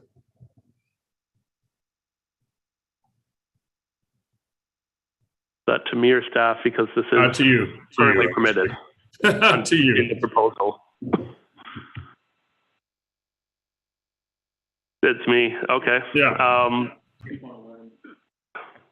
Don't have page numbers. Yeah,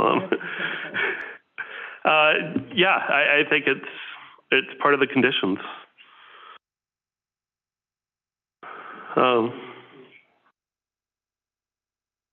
Councillor Toss is referencing something, so I'm just going to go over Sorry, to him. on page 111, the Schedule B for the short-term rental license, titled Schedule B. Short-term rental license terms and conditions. Right near the middle of the page there, item C, written authorization from the owner or landlord if the short-term rental operator is a tenant. So there is written record that is required if it's going to be a tenant operating the short-term rental. My mistake. I missed that. I was looking for it as he was talking about it. Sorry about that. All right, Councillor McLean. So that just goes back to my point. The options are already there. It's written. This is what we intended to do with this bylaw. We just need to work to make it a little bit more clear. And I think one of the key points we can clarify that is the definition of short-term rental operator. So in the bylaw, we are page 109. Nope, sorry. 106. There's a definition for short-term rental operator. And that definition is, it means a person who is listed as the operator on a valid District of Sechelt license for short-term rental of residential dwelling. So that really can be anyone, and I think that's the intent of it. Is it an owner? Is it a renter? That's fine, but it doesn't have a lot of clarity. So what I'd like to do is amend that to make it a little bit more clear. And how I had proposed amending it is actually pulling from the bylaw down below. So if we go to page 109, it defines a short-term residential rental operator is an individual who rents out or offers to rent their principal residence for short-term rental accommodation, or otherwise carries out the business of providing a short-term rental accommodation. Still a little bit legalese, but I think that makes it a lot more clear. The rental operator, or the short-term rental operator, is just somebody who lives on the property. So what I attempted to do is combine those two And just for those watching at home, I'll try and share my screen. And I proposed the following definition. So I'd like to move that, okay, bigger.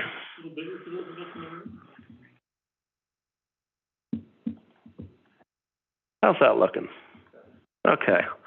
So I'd like to move that the definition for short-term rental operator be amended to the definition highlighted here, which means an individual who rents out or offers to rent their principal residence for short-term rental accommodation or otherwise carries on the business of providing short-term rental accommodation and is listed as an operator on a valid District of Sechelt license for short-term rental of a residential dwelling.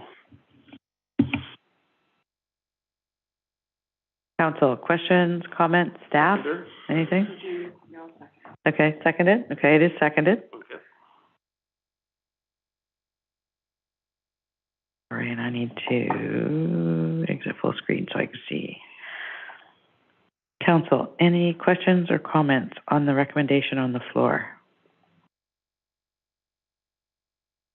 Councillor Toth? Thank you. Just for clarity, Councillor McLean, you're looking to amend the definition as located where in the set of documents that we've got? Zoning bylaw, page 106 of our agenda. Where it says adding to part 4 definitions. Correct. Staff, any comment, feedback on the recommendation, given this is bylaw? The definition as proposed in our staff report is one that was suggested by third space planning consultants who have created that guidebook for residential guest accommodations, as you now refer to it, is also more or less being utilized by the town of Gibsons and has benefited from legal review. So we do feel comfortable with it, but the decision is for council to determine its comfort level and clarity. And it would need to be run by legal to ensure that it actually does what it's supposed to do and... Well, that's certainly beneficial, yes. Yes, I mean, what it does is introduces more clarity, but it's introducing more words, introducing the possibility of more ways of interpretation. Thank you. Councillor Toth? Thank you. I like keeping it short and sweet. Looking at the amendment here, it specifically states their principal residence, so I'm not sure what the bearing is for the non-owner occupied operators.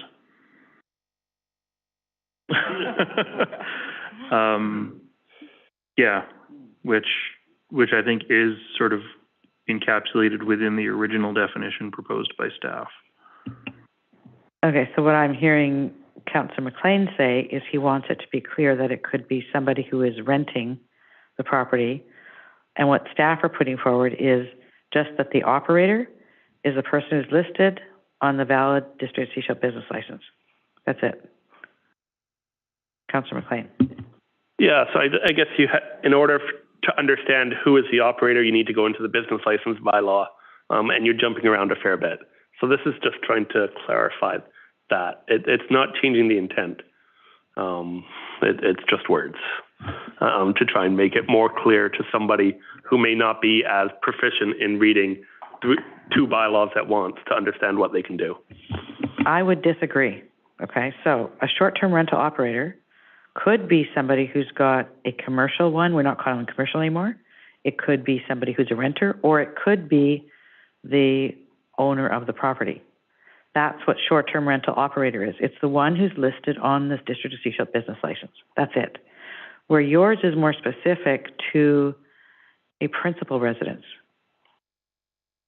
That's not what the intent of the definition in Part 4 is at this point. At least that's the way I read it.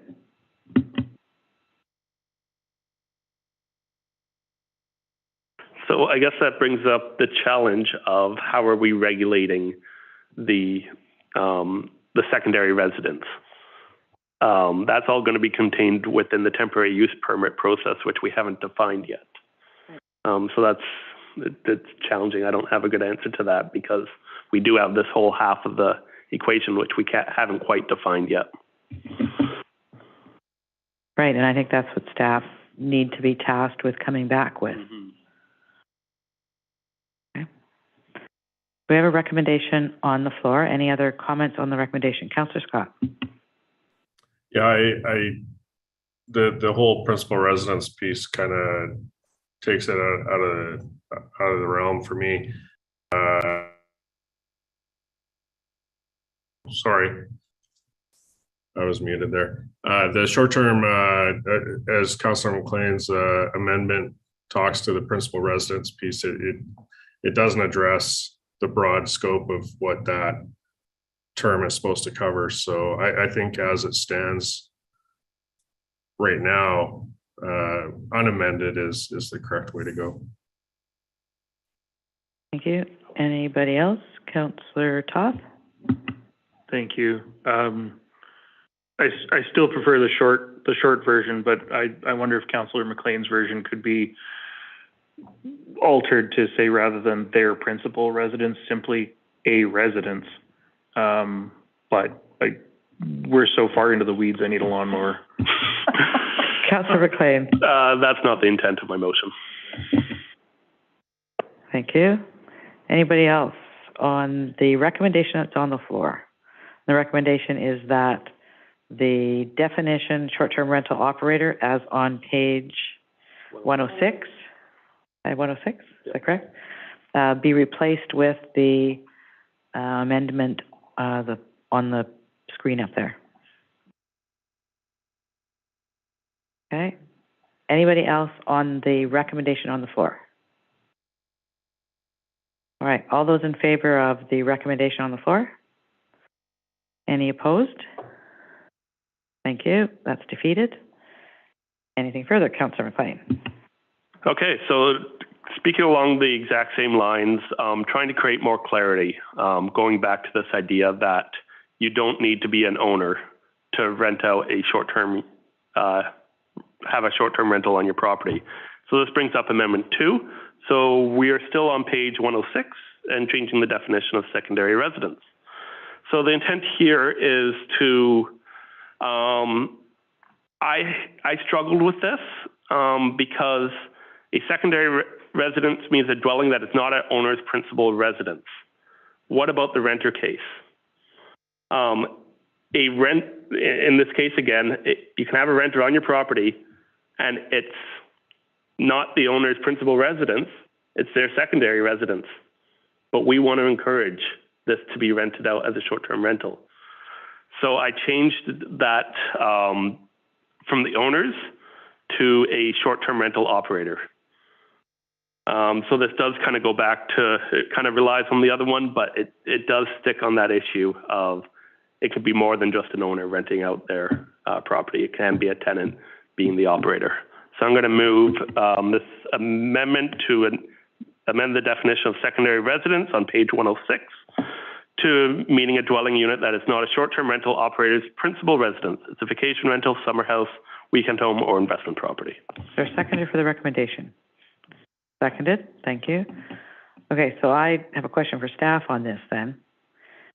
If we have a residence that's not a primary for somebody, but the renter is going to be living on site and will be the one applying, will that be considered a primary residence? If the renter lives there full-time permanently, it's primary residence, yes. Yes.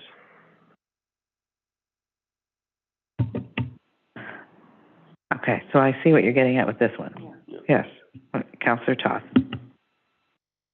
I'm actually supportive of this amendment. I just wanted to seek a little bit of clarity about adding the summer home and weekend home, if that was extra verbiage that we don't need. I think it's valuable. but hearing the Director of Planning's comment that it actually provides less clarity, I'd probably welcome an amendment pending his comments. Mr. Allen.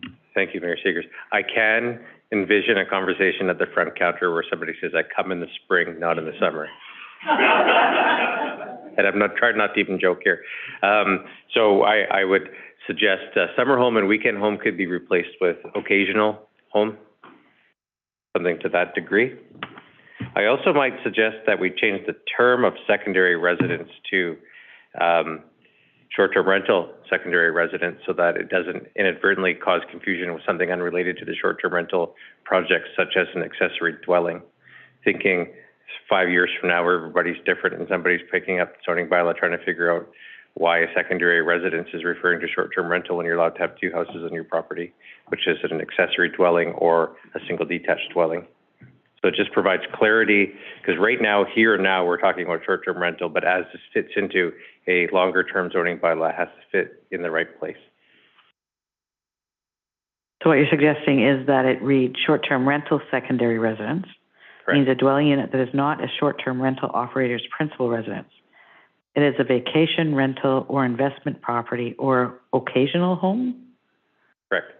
Within that category of short-term rental, we heard from a variety of folks, some people who live in Vancouver, own a house here, and it is their occasional home, but they also rent it out on a short-term basis. We also know of other people who buy homes with no intention of ever living in them and just using them as short-term rental. So it encapsulates that there's a different types of uses within that secondary short-term rental.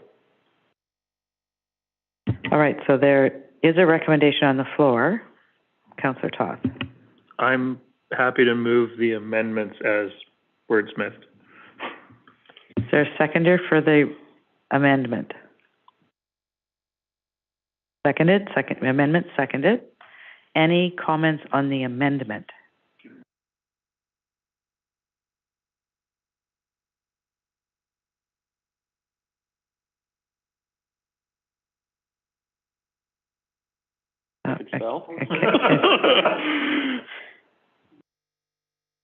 Oh, God.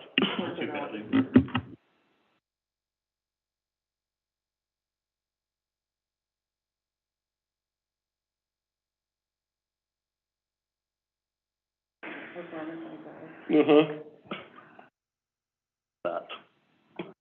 All right, so the amendment has been seconded, or moved and seconded.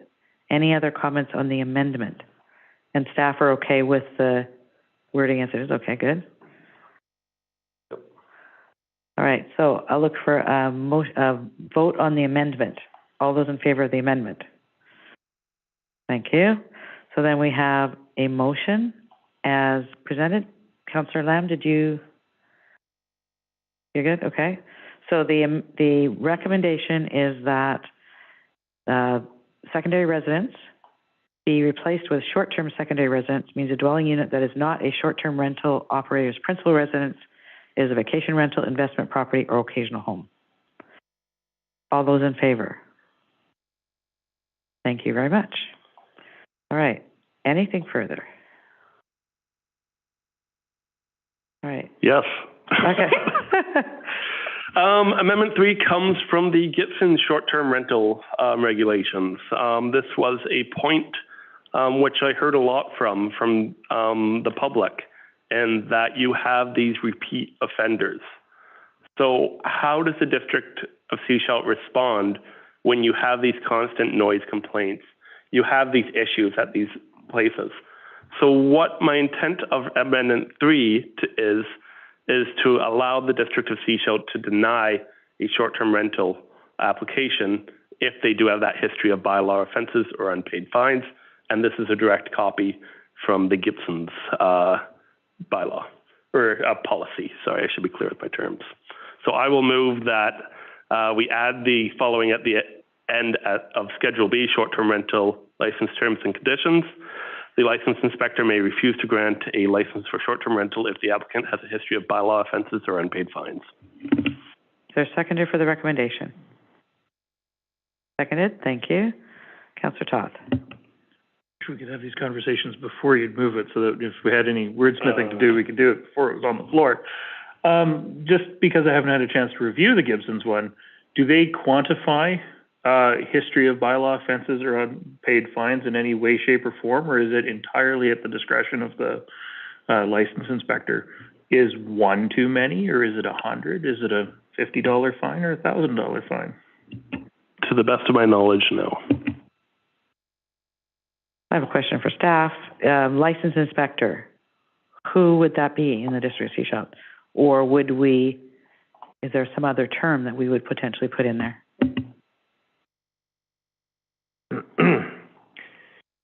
At this time, it's a bit of a shared resource, bylaw enforcement, planning technician, corporate officer signs off on business licenses. The staff report does note that as we move forward and continue to grow as a community and continue to develop these more complex regulations, we may need a formal business license inspector, bylaw manager position. I'm talking about this hypothetical potential movement in that direction, not as a direct result of this bylaw amendment. But what I think here is we could have that as the District of Sechelt may refuse rather than a specific title. All right. Councillor Toth? I'll move that amendment. A seconder for the amendment. The amendment is to take out license inspector and put in District of Sechelt. Second that, thank you. Any other questions or comments on the amendment? Seeing none, I'll call the question on the amendment. All those in favor? Thank you. And then we have the recommendation on the floor that at the end of Schedule B, short-term rental license terms and conditions, the wording be added. The District of Sechelt may refuse to grant a license for short-term rental if the applicant has a history of bylaw offenses or unpaid fines. Any questions or comments on the amendment? And then we'll have Councillor Lamb or Councillor McLean stop sharing. Any questions on the recommendation? Councillor Toth? More a comment than anything, thank you. I see this as a good, we will try to work with you, but if you're not going to play ball, then neither will we. I think it's a sort of a cover the bases type thing. I don't know how you quantify history of bylaw offenses. Dog ticket from 30 years ago, I mean, it's tough, but recognizing that staff do work towards compliance on bylaw issues, I think it's a good middle ground. Thank you. Any other questions or comments on the recommendation on the floor? All right, Councillor McLean, could you? Yep. Thank you. All right, I can see everybody. All those in favor of the recommendation on the floor? Thank you. Councillor McLean, next. We are almost done what I have. My final amendment comes from reading these terms and conditions. And in these terms and conditions, there is a requirement that we post some emergency contact information, RCMP, 911 and such. So I thought, what else could we require to be posted within the short-term rental? And what I came up with is the most common complaints that we hear about short-term rental, the issues that the community has. So how this works, I think we can try and figure out later. But the basics is we want short-term rentals to provide some kind of information on water restrictions, campfire bans, municipal quiet hours, and waste disposal within the unit, so visitors are aware of some of these key regulations on how to be a good visitor in the District of Sechelt. So now, before I move this, do you have, that's all I have for now. Questions. Thank you. Any input, questions, comments about the proposed recommendation that is not on the floor yet? Councillor Toth. I think it's a great idea, and I'll support it fully as is.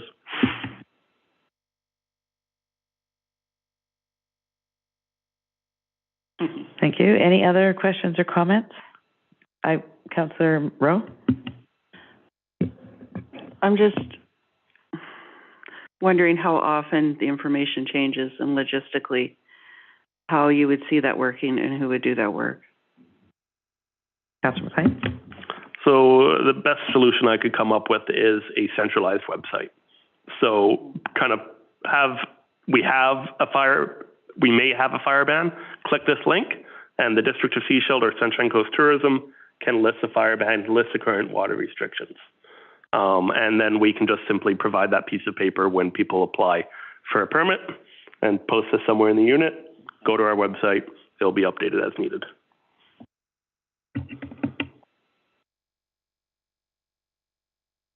I'm looking to staff. This would fall on staff to follow up on this, make sure it's out there, make sure the information's valid. How do we do that? Great question. The idea is great. You know, these are topical issues of concern for residents when they speak about neighborhood fit and so forth, watching their perception of some of these bylaws or local customs, even in some respects, being ignored. Operationally, keeping it up to date and posting it where it's posted is a little more challenging. I could see perhaps an appendix to a business license that says, here are the contact or how to find these details. Please leave this in your unit, something to that effect. So the idea is good. It's just operationally, we might need a little bit of massaging. A fire plan or a safety plan is an easy one-page post. If this turns into a glossy manual, how does that shared? Who keeps it up to date and so forth? So I could see us potentially creating a one-pager with a series of links, something to that effect. And I'm wondering if this would be something that we would reach out to Sunshine Coast Tourism to manage. Great idea. Yeah. Right? Mm-hmm. I mean, because then it's applicable to all of them, right? That's something that they could manage with their members, and they would have access to them as well. Okay. Yeah, totally. Councillor Scott?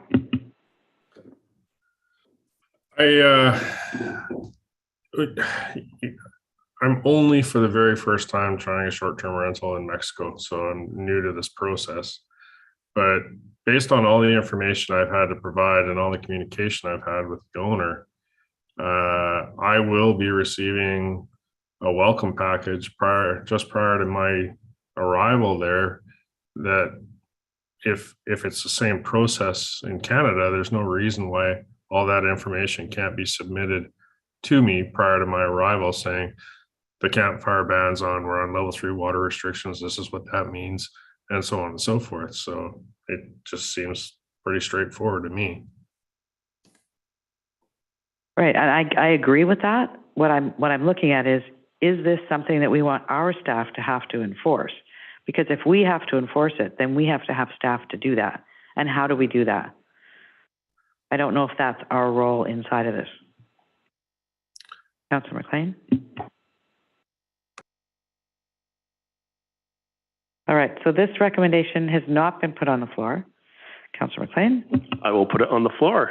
I'll move that the following be added between Section C and D of Schedule B, short-term rental license terms and conditions. And that section is have an information sheet with information on water restrictions, campfire bans, municipal quiet hours, and waste disposal conspicuously displayed in the short-term rental unit at all time while the unit is in operation. Is there a seconder for the recommendation? Seconded. Thank you. Any questions or comments on the recommendation? Councillor Scott, your hand is up. Sorry. I am lowering. Thank you. Any questions or comments? Councillor Lamb? Yeah, I just, I can see it being in the bylaw as a recommendation to the owner, but it's up to the owner, and it's just a recommendation from the District of Sechelt. But for staff to put any time into it, or how do you follow up that the people actually did give them a package or did give them a letter? It's, it's just one of I think it'd be a good being just a recommendation. Thank you. Any other questions or comments on the recommendation on the floor? All those in favor? All those opposed? That's defeated. Thank you. Have you got any others? Nope. Okay. Can we look at page 100? I have a question for staff. Partway down, it talks about bylaw notice enforcement implementation bylaw 515-8, 2022. And it indicates that the fine, up to $500 fine per violation of the following. Now, could that be per day? Could it be, or is it maximum of $500? Thank you for the reminder. It could potentially be if, for example, we have garbage that's left out on Monday and pickup day is Thursday, and they advise us, yes, we've received your fine and we will not be paying it, and do not adjust their garbage, we would fine them again, right? But there is discretion, there's fairness, reasonableness when it comes to bylaw enforcement, but it could be per day in some cases. Thank you. On that same page, when we look at recommendation number 11, we had proposed 3 different rates: $500 per year for rooms in your home, $900 for self-contained suite on your property, and that was if you had 2 separate suites. If it was more than 2 suites, then it became the secondary residence at $3,000 per year. And I noticed in the bylaw we are looking at $500 and $3,000. Was there a reason why staff did just the 2?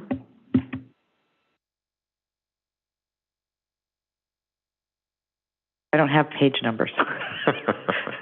Page 101, sorry. Recommendation number 11. I think it was just, it becomes subjective in some respects about a suite within your dwelling. And if you've got a doorway downstairs that does enter into that other room, but you don't use it, you could say, I do use it to save yourself $400 a year. You know, it gets quite subjective. It's either in your house or your property that you're living on, or it's a secondary residence in terms of application fee is our suggestion. That said, staff are open to input, of course, from council. So it could be, if it's a separate dwelling, $900, and then the $3,000. Yes, that's correct. Could be. Right. That's how I took it, but that's not what it says. Right. So I get that. Okay. Noting staff are seeking direction on this one specifically. All right. How would council like to weigh in on this? Councillor McLean. Yeah, I think a move towards simplification is a good thing. I think in the structure that has been proposed, is really only 2 categories. We treat all of the ones that are in a principal resident essentially the same. So I think the application's fees should be quite similar. Similar, not quite similar, similar. Thank you. Anybody else? Councillor Scott. I think when we went through this, the intent was rooms in your home was a B&B, a bed and breakfast. The self-contained suite on your property would have been, as it was described in here, a basement suite or a secondary studio that you may have on your property, and then moving into the commercial secondary residence. So I think we need to acknowledge the B&B side of it, and the difference between somebody that's SCRing something in their home versus a B&B. All right. Anybody else? Councillor Toth. Thank you. Yeah, I just wanted to comment that I agree with Councillor Scott. There's a difference between, you know, there is a gap, I should say, between renting out a bedroom in the house and a second dwelling that you don't live at. So I think the original conversation when we talked about it was little cottages on the property or something like that. It's not really a secondary residence, but it's also not rooms in the home.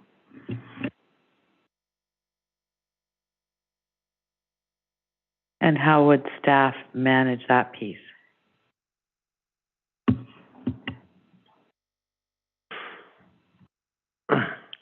An accessory dwelling that's used, that's clearly a different structure, is a lot easier for us to rationalize than whether a downstairs in a dwelling is or is not a suite or is not within the main dwelling. I think Is or is not a room. Yeah. Yeah. Councillor McLean? I mean, can we go back to the secondary dwelling unit definition, which we usually base on a stove, I believe, if there's a second set of stoves? I think it's the difference. Yes, a cooking facility. We did note that the town of Gibson has an extremely detailed definition of cooking facility, which includes just about any way to change the temperature of your food. But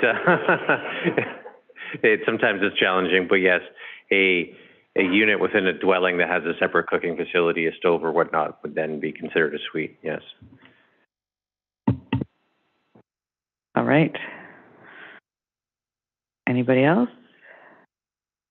So the recommendation in the documentation attached indicates the 500 and the 3,000. Would council like to see the 500, 900, and 3,000?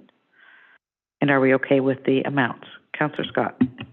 Yeah, I'd like to stick with the 500, 900, and 3,000 and have some clarity on that, what that 900 means. And I think it makes sense if it's a cooking facility within a basement suite. That's a self-contained suite, and a studio on the outside is a self-contained suite. If it's just a bedroom, that's a B&B, and that's the 500. Thank you. Councillor Kuster. Yeah, I agree with Councillor Scott. I think there needs to be clarity. There's a big difference between a bedroom in a B&B and a suite. So I'd like to see clarity, the three different ones as well. All right. Anybody else? Comments, questions? Councillor McLean. So just for clarity, we would have 3 categories of application fees, but 2 categories of business permits. 3 of each. Pardon me, three categories. Okay.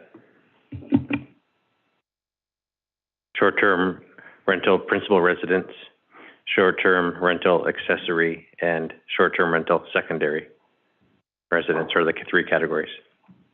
And then I guess where I was perhaps leading council astray was then by coming back with 2 types of fees, and council has corrected that, and 1 fee for each category, so 3 categories, 3 fees. Right. All right, Councillor Scott. I think the other piece that maybe you might be looking for clarity on, Director Allen, is an example where somebody runs a B&B out of their actual house, but also has a secondary studio on site. And I think that's where we would sit there and have to. It would be a 1 permit fee defaulted to the hire, so they would pay the 900. It wouldn't be a 500 for the one and a 900 for the other. We just charge the 900. Right, and elsewhere in the documentation, it indicates if they have 2 self-contained suites, more than 2 self-contained suites, then they move up to the higher category, the 3,000. Okay, Correct. Yeah. And you're not a councillor. Go ahead. I'm sorry. I thought. Yes, indeed. That is in fact correct. And then that would bump into the applicability or need for a temporary use permit if it was more than 2. All right. Any other parts of this that you're looking for clarity on?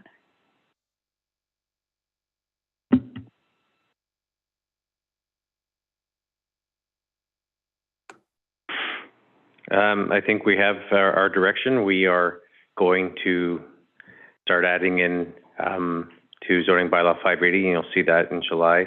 We're going to amend the other business license bylaw where applicable and put some thought towards developing a program for temporary use permit.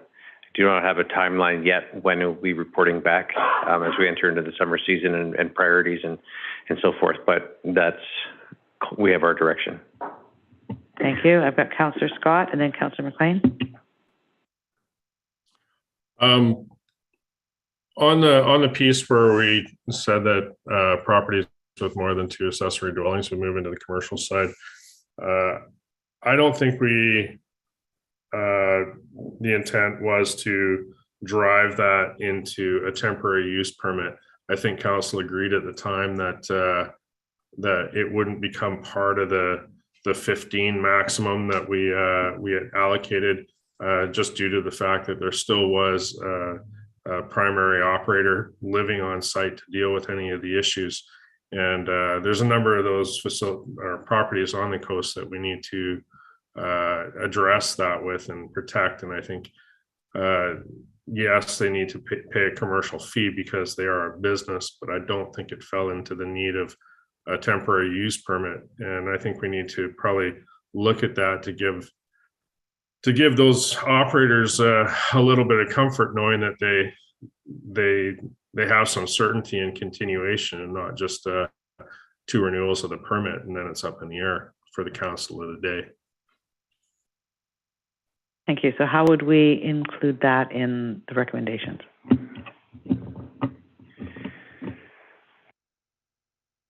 A recommendation to clarify that a short-term rental with more than 2 units would qualify for the commercial fee, but does not require a temporary use permit if the principal resident is living on site. Okay. And staff have that? Okay. Maybe? Okay. We'll make sure we put it together. Okay. Any other pieces that we need to deal with now? I mean, one of them, I guess, is the 15.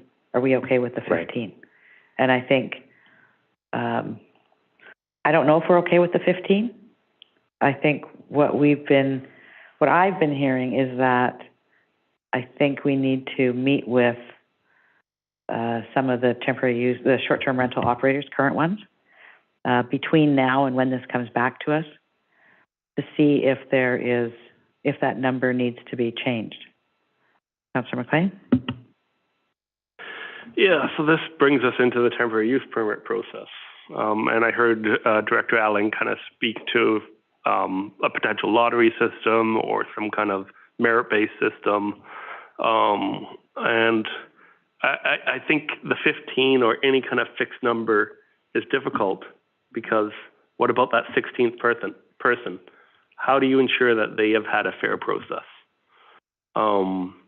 So I would like to see personally a merit-based system. Think of it as grants.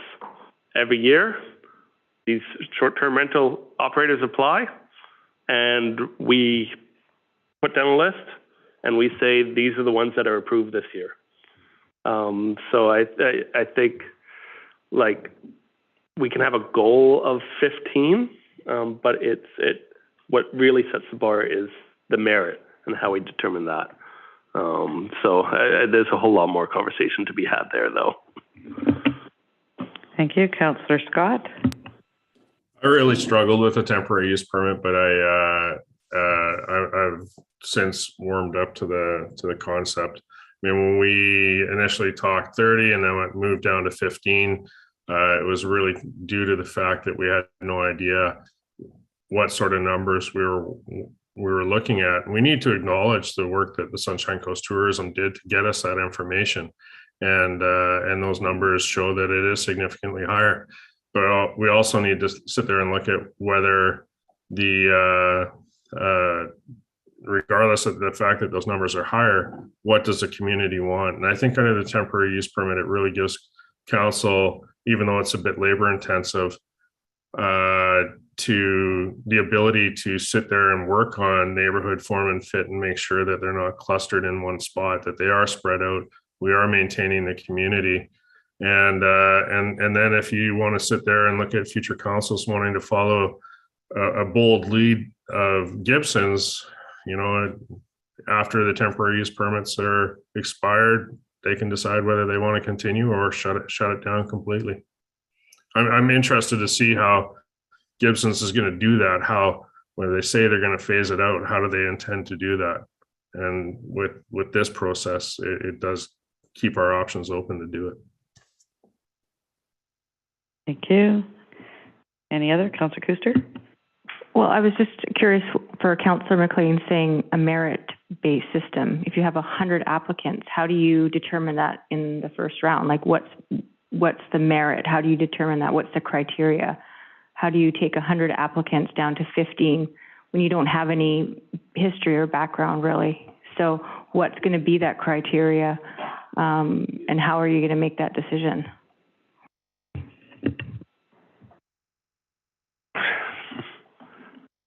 There's a lot of factors to consider.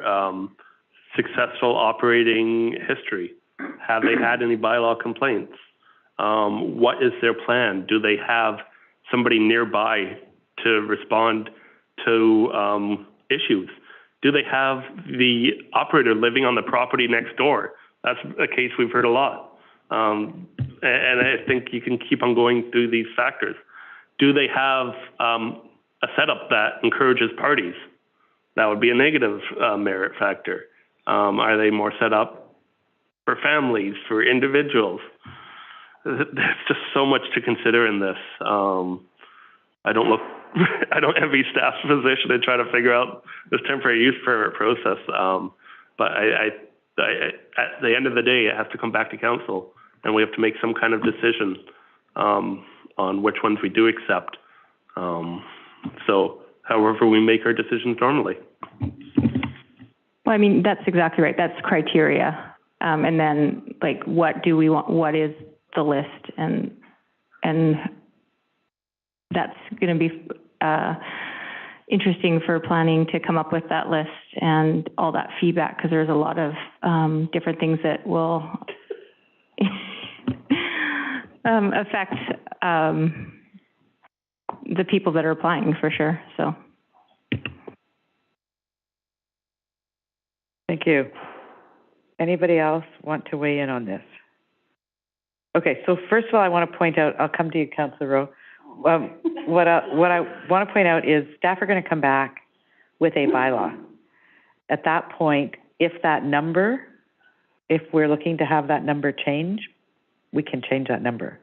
It won't be fixed, correct? Or are we locked in at that point? I anticipate that we'd come back with a program seeking council endorsement, more of a policy than a bylaw, on how to select short-term rental operator. I'm talking about the 15. Yep, yeah. I think right now what we have is direction from council. We'll come back with a policy on how to select those 15. If and when we come back and council says we'd rather have 13 or 16, then the number just changes in the policy. I think that's what, I mean, in just inside conversations, what I'm kind of hearing is that we're not sure if that 15 is the right number yet. And even the information we've gotten from Sunshine Coast Tourism isn't totally clear. So we may have that number switch when it comes back to us. Councillor Rowe. Sorry. The message is being sent hot. Oh, goodness sakes. Okay, so Mayor Seegers took care of a couple questions in her last little speech there. I'm sorry. It's getting late. As far as temporary use permits go, for me, bigger than the number is actually that they're not all in the same neighborhood or, location. So that, for clarity, that would all be part of that whole process, right? If we want to look at that, that would be part of that whole process. Okay. Thanks. Thank you. Councillor Toth? Thank you. I did make one note because I wasn't sure if we were giving readings at this point, so I might as well point this out. At the bottom of page 112, it lists that they need to comply with solid waste collection, control, and disposal bylaw 548/2016. We're at 598/2021. I know this started before that bylaw passed, but it was a note, so I thought I'd pass it along. The one thing that this bylaw doesn't take into account is any sort of flexibility in the rental options. Like the Airbnb platform specifically, you can rent out RVs, tents, tree houses, caves. I'm not joking. Like you can rent a cave on Airbnb. You know, it's a bit of a niche market that some people specifically seek out. And with the way we're moving forward on this, we're completely shutting out those options. It's not something I'm necessarily opposed to, but it was just an observation I wanted to make for the rest of council in case they hadn't thought about that aspect of things. Thanks. You mean caves? Yeah. Okay. Councillor Scott. Okay, let's go to Director Allen first. I think one point that bears some clarity is that short-term rental use is permitted in our residential zones, and in zoning bylaw 580, it would be the R zones and the RU1 zone. So it's a short-term rental of residential accommodations. When we get into tents and RVs and other camping toys and caves and whatnot, we might be talking about tourist commercial, which is different than short-term rental in a residential setting, in which case campgrounds and tourist commercials and lodges would be the more appropriate type zoning for some of those uses. And I just wanted to clarify that slightly. Thank you. Councillor Scott. Under that line item that talks to the dwellings, just item number 8 there, as far as the signage is concerned, I think maybe we need to consider again some of those operations that will be more of a have a number of units. Maybe we just need to allow them a specific approval, because I can just see that none of their signage in the district is going to comply with that size. Sorry, you're looking at number 8 where it says no external indication shall exist that a dwelling unit or portion thereof is used as short-term residential rental, except for a single sign not exceeding 0.3 meters squared in area. That one? Yeah, I think if it is to exceed it, we just need to specifically approve it.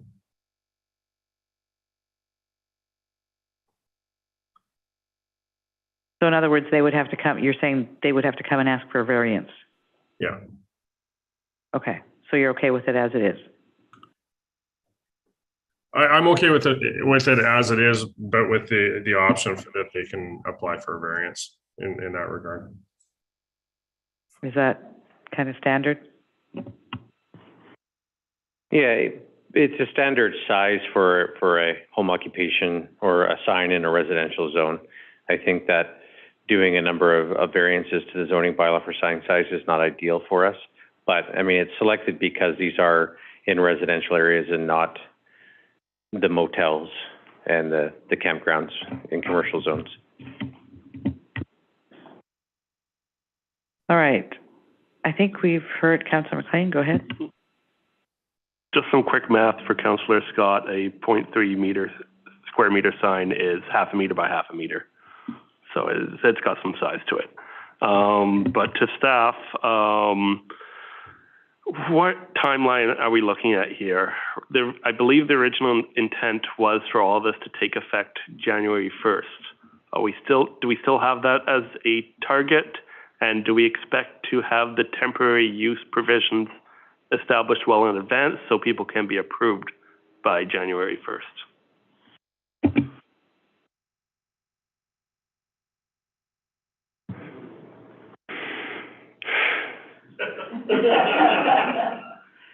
Somebody beside you shaking their head no. Was I shaking my head? Oh. I was. Oh, okay. But what else can be said? The timing this year is complicated with the election, no less, other items. It was clear through the engagement that these were regulations that were not going to apply this summer just due to timing. But we could make a decision to hold off on business licenses on January 1st for short-term rentals if not ready. But it's challenging, right? Because people do come here in the summer. So it's not so much the sense of shutting everybody down. It might be the sense of carry on if you have a license, and we're working this out still. So in a perfect world, we bring this back to you folks at some point in September, and you adopt a temporary use provision for us. complicating factors are, of course, council schedules that time of year and decision-making that time of year and so forth. So tough for me to promise and guarantee, but that could be a possibility. What happens if it comes in September and council would like to see it again and so forth. So the variables are challenging for all of us. All right. Any other questions? Councillor Scott. Okay, I got one last question. So on page 112, under the terms and conditions, paragraph D, under the short-term rental operator must ensure that the emergency contact person is available for contact 24 hours a day during periods when the short-term rental is rented. And then that contact person must attend the rental unit within 1 hour of being contacted by a guest. I'm guessing that is of the short-term rental, or the district to Sechelt during periods when the rental unit is rented.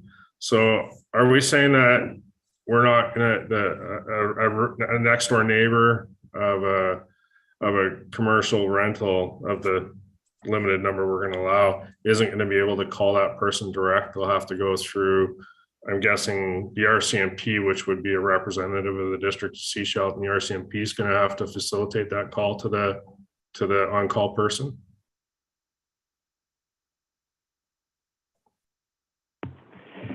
Well, if it's in the middle of the night, then yes, RCMP. If there's a problem, RCMP will have to address it. If there's a party or noise bylaw violations, if it's something that can't be dealt with in the middle of the night and is dealt with the next day, then that would be perhaps looked upon favorably when we receive a bylaw complaint to find out what was in fact done.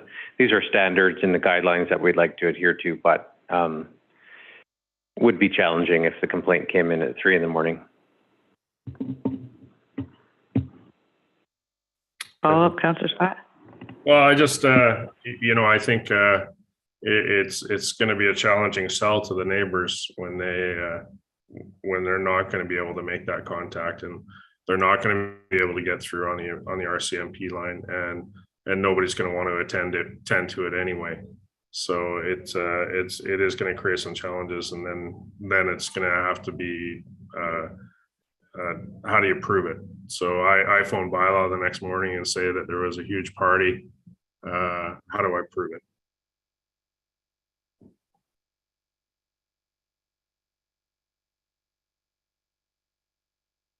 Okay. Okay. You know what? I'd suggest make a note of that, and we can come back to that. Maybe look at some other wording around that as well. I don't think we can address that anymore tonight. I think we're getting to our limit, and we have less than half an hour to finish this agenda, and we have other stuff to do. All right. I would like to make a recommendation, or a few recommendations. So number 2, the council endorse the business license bylaw amendments and bylaw notice enforcement implementations as amended, to implement short-term rental regulation and direct staff to include proposed zoning amendments into draft bylaw 580 at the time of consideration of second reading. The council confirm 3 business license categories for short-term rentals, $500 for rooms in a house, $900 for separate suites, either in the principal residence or external to the principal residence, up to a maximum of 2, and $3,000 for a secondary residence, short-term rental secondary residence. And that staff be directed to develop a program to implement temporary use permits in advance of issuance of business licenses for secondary residence short-term rental use, and that the program includes a 2-year monitoring program. Did I cover everything off? That's seconded. Any questions or comments on the recommendation on the floor? All those in favor? Thank you. Thank you, everyone, for sticking with us through that one. We're going to move on to item 10.3, 2021 Statement of Financial Statements, the SOFI report. Ms. Smith, over to you. Thank you, Mayor Seegers. I'm going to share my screen and I have a brief presentation.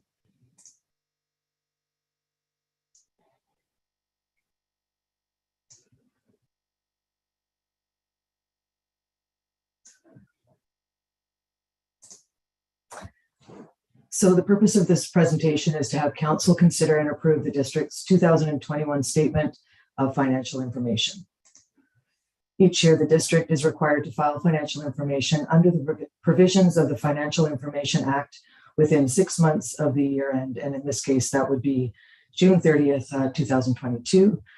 This report includes our audited financial statements, which was presented to council on May 4th of this year. And the SOFI report also requires other additional reports, financial reports and schedules, such as wages and expenses for both officials and staff. In addition, payments to suppliers and grants paid out in excess of $25,000, and also disclosure of any financial guarantees or indemnity agreements, if applicable. And in this case, for this year, none are. And that is the end of my report. If anyone has any questions, I'd be pleased to answer them. Thank you. Council, any questions for Ms. Smith? Councillor Tots. Thank you. On page 120 of the agenda package, which is the council remuneration and the senior staff, one of us, I won't name names, one of us has negative expenses. So I'm just curious how that works. You say it was page 120? Yes. 120, yeah. Well, I actually know the answer to that one. Oh, good. Oh, and Mr. Douglas knows too, because I asked when I saw that in the draft, I asked Mr. Douglas, he had to go check it out. Go ahead, Mr. Douglas. Yes, sorry. We had some expenses that were paid for in the previous year that were then canceled in 2021. So we paid for some expenses in 2020 that, like a hotel or a conference, that we canceled in 2021, which created this credit in the one account.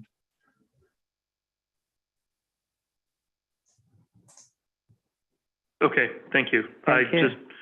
I'm sure I won't be the only one with that question, so yeah. All right, any other questions on the report?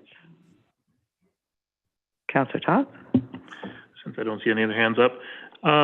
Page 148, the pension liability lists the next valuation at December 31st, 2021, with results available in 2022. Do we know when? I mean, it clearly didn't make this report. Yeah. Sorry, I'm just catching up to and you said page 148? Correct. It's page 19 in the financial statement. Oh, okay.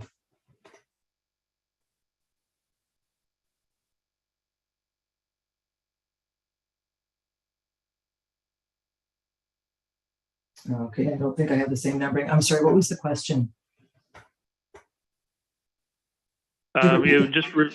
The pension liability lists that the next valuation was going to occur December 2021 with results available in 2022.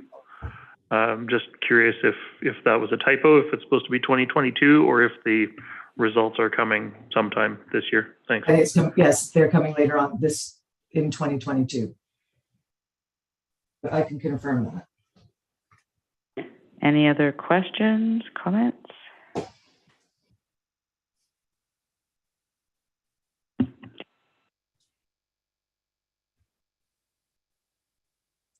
Any other questions before we move on?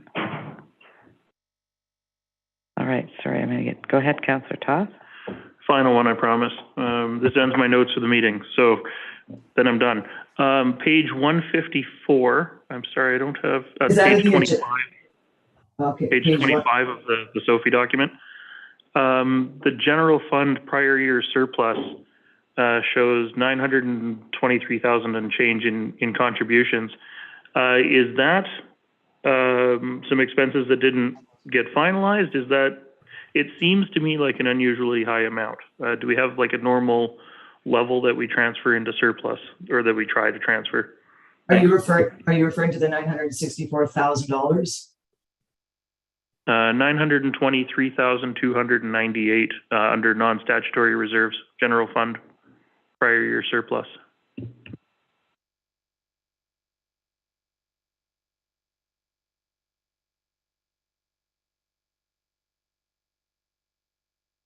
don't think I can answer that question on the fly either. I'll have to get back to you on that.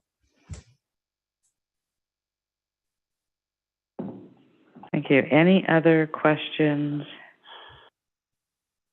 Sorry, I flipped back too far.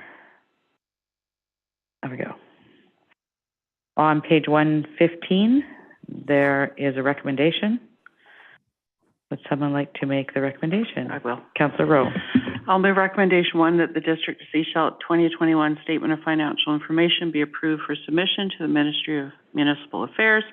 And number 2, that the Mayor and Director of Finance be authorized to sign the 2021 Statement of Financial Information approval form. Is there a seconder? Seconded.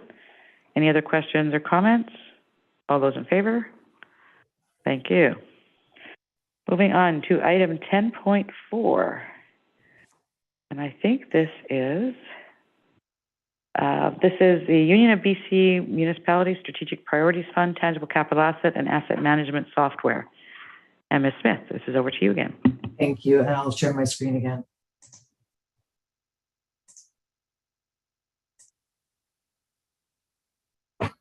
Thank you. I'll be presenting this report along with our GIS Asset Management Technician, Mr. Durkee. So the purpose of this report is to provide council with information regarding the UBCM Strategic Priorities Fund grant opportunities. This grant will be used to fund the purchase and implementation of tangible capital asset and asset management software. The deadline for submission for this grant is June 30th, 2022, so the end of this month. So in late 2021, our audit firm MNP presented to council the new asset retirement obligation financial reporting requirement, which comes into effect in 2023. To support this new accounting standard, myself, along with the manager of IT and our GIS asset management technician, have been researching the market for software initiatives that would support the ARO requirement, along with asset management that would tie back to our GIS system. We are looking for a platform that would support asset management across the organization and over multiple departments. The objective is to move towards a single platform that would support all asset data, and the single source of data would provide more confidence in asset management and support asset management decisions and long-term planning. And I will pass it over to Mr. Durkee to speak about on this slide. Thank you, Ms. Smith. As we discuss objectives, an overarching theme, as you'll see here, is accessibility. We are looking to increase the information that is available to all staff while decreasing the amount of places that information needs to be stored. As the District of Sechelt continues to increase its capacity and service levels of the public continue to rise, they continue to ask for more services. We need to make sure that information is easily accessible to the right decision makers. The asset retirement obligation that Ms. Smith has spoken about is one legislative piece that shows the intention of federal and provincial governments, making sure that we as municipalities are keeping track of our resources appropriately. It is a fact that finance and GIS look at assets differently. It's important to note that. For example, a road in finance is often seen as a singular entity versus in GIS and in public works, it's often seen as intersection to intersection. And that can often determine different values. And so having one single source of truth that references one another really helps to eliminate any confusion.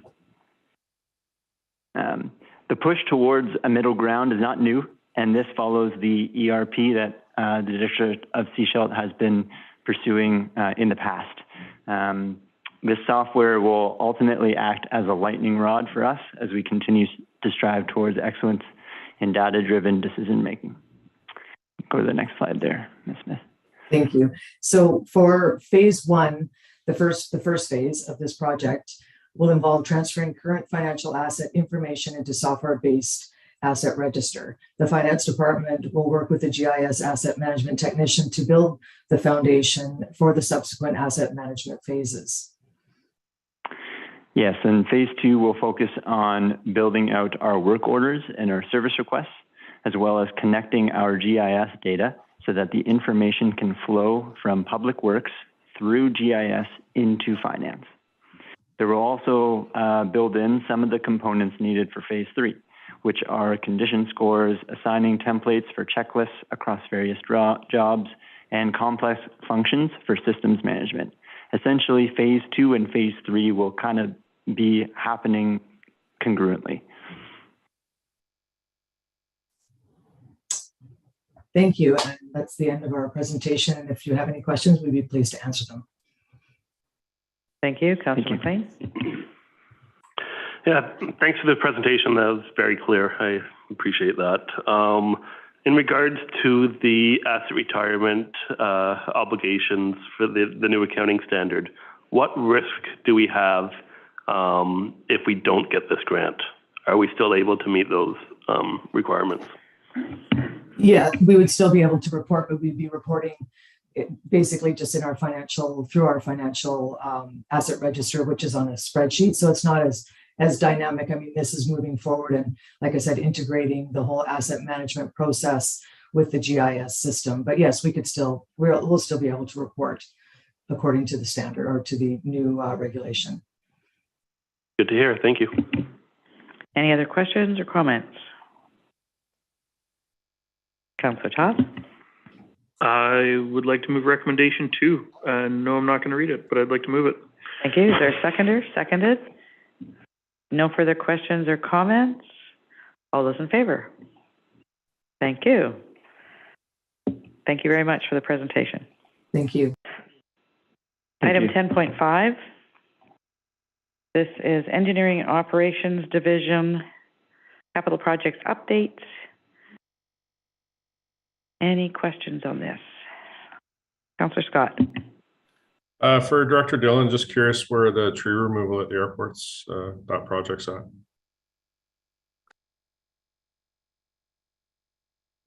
I don't know the current status of that. I believe it's being managed through finance. Director Douglas, if you have some details, you can add to my answer, but I don't have a specific timeline. We can look into that and report that on the next capital project update. Yeah, I will get a hold of our forester to get an update on that. Thank you. Thank you. Any other questions? Councillor Lamb? Yes, just have a question for Director Dillon, and I was just wondering, so septic receiving on Dusty Road is a leased property for the District of Sechelt, and I'm just kind of wondering if have we started a process to look into that yet? Thank you. Almost seems like we should have discussed that this morning at the Sewage Commission meeting, but I don't believe that was on the capital project updates. But we have not looked at it in depth. We do have about 9 years to figure this out. Seeing as there's commissioners from the Sechelt Sewage Commission facility in our audience tonight, my suggestion is that it be added to the next agenda for the upcoming meeting, and we can discuss it there. Okay. It's one of those things they've harvested, the timber above that, and they've started to mine the area above it. So I'm just, yes, we have 9 years, but anyways, yep, that'd be good. Be good on the next meeting. Thank you. Yeah, I believe there was some earlier discussion on potential land there, but it hasn't gone anywhere. So, but we can bring that forward to the SSCF or SSFC. It's a long night, sorry. Thank you. Any other questions for Dr. Dillon? Seeing none, thank you for that report. Moving on to item 10.6, Coasters Car Club Letter of Agreement. Ms. Olson. Thank you, Your Worship. This is just a renewal of the Sleepy Hollow Rod Run Agreement. They typically use the Hackett Park upper field to muster the parade of cars, and then the following day they use Cowrie Street for the show and shine. So typically we've had a longer term agreement. However, this year the Coasters Car Club is uncertain about their future plans. So the only change in this agreement is to reduce the time period to just the one event for August 5th and 6th. Well, 2 events, 5th and 6th. Thank you. Any questions? Councillor Toth? I will move recommendation 2 that the letter of agreement between the District of Sechelt and Coasters Car Club for the use of Hackett Park and Cowrie Street for the annual Sleepy Hollow Rod Run and Show and Shine event be renewed for 2022 under the terms and conditions presented. Seconder for the recommendation. Seconded. All those in favor? Thank you. Now that clock is slow. We are at 9:52. Our council policy is that we need to end by 10 unless we do what? Your Worship, through you, unless you pass a motion unanimously to continue past 10.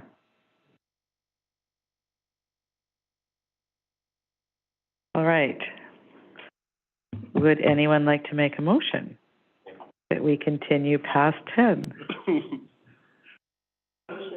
Yeah. Can we finish in 8 minutes? Yeah. Okay. Thanks. All right. All right. We are on to council reports. Starting at the end of the table, we'll move our way down. I'll make it short. I have nothing to report. Thank you, Councillor Toth. I'll make it even shorter. Councillor McLean. I was hoping Councillor Toth would speak to our meeting yesterday. We had a good meeting with a few elected officials from across the Sunshine Coast and MLA Nick Simons regarding some options for regulation through the SCRD, as well as continuing our discussion on implementing a speculation tax on the Sunshine Coast. So I think we'll keep on pushing those conversations forward, and not a lot came out of that meeting, but we talked. Thank you. Councillor Rowe. Nothing for me, please. Thank you. Councillor Lamb. I attended the Mosquito meeting, and the big thing that came out of that is that they're looking for 5 new directors, and I think they have to have them in place or whatever. Any new directors have to be in place by September, October this year, but they will be advertising in the Coast Reporter. And then I was at the Sewer Commission meeting earlier today, and it's great to see that commission working finally. So there was good conversation to get things underway. That's it. Thank you. Councillor Scott. Nothing to report. All right. How much time we got? 5 minutes. Okay. I got to mention 2 things. 2 meetings. One, I had a meeting with one of the people appointed to the prolific offender investigation to address prolific offenders in downtown Sechelt. That was on behalf of residents and the Downtown Business Association. I also had a conversation with the co-executive director for Rain City with regards to the expansion of the beds at the shelter. And the contract is currently not yet signed with BC Housing for the funding model or the operation model. So we've been told that the funding is in place. It is not. The funding is there, but the contract is not in place yet. So that's why those beds have not been activated. One final thing, I've been requested by One Straw to request a letter of support for an application to the Local Food Infrastructure Fund grant for the Sunshine Coast. This came out last week. They are looking at applying for $250,000 to implement some food initiatives on the Sunshine Coast. Deadline for the application is early July somewhere. We could do this next meeting if you like, or we can move something down.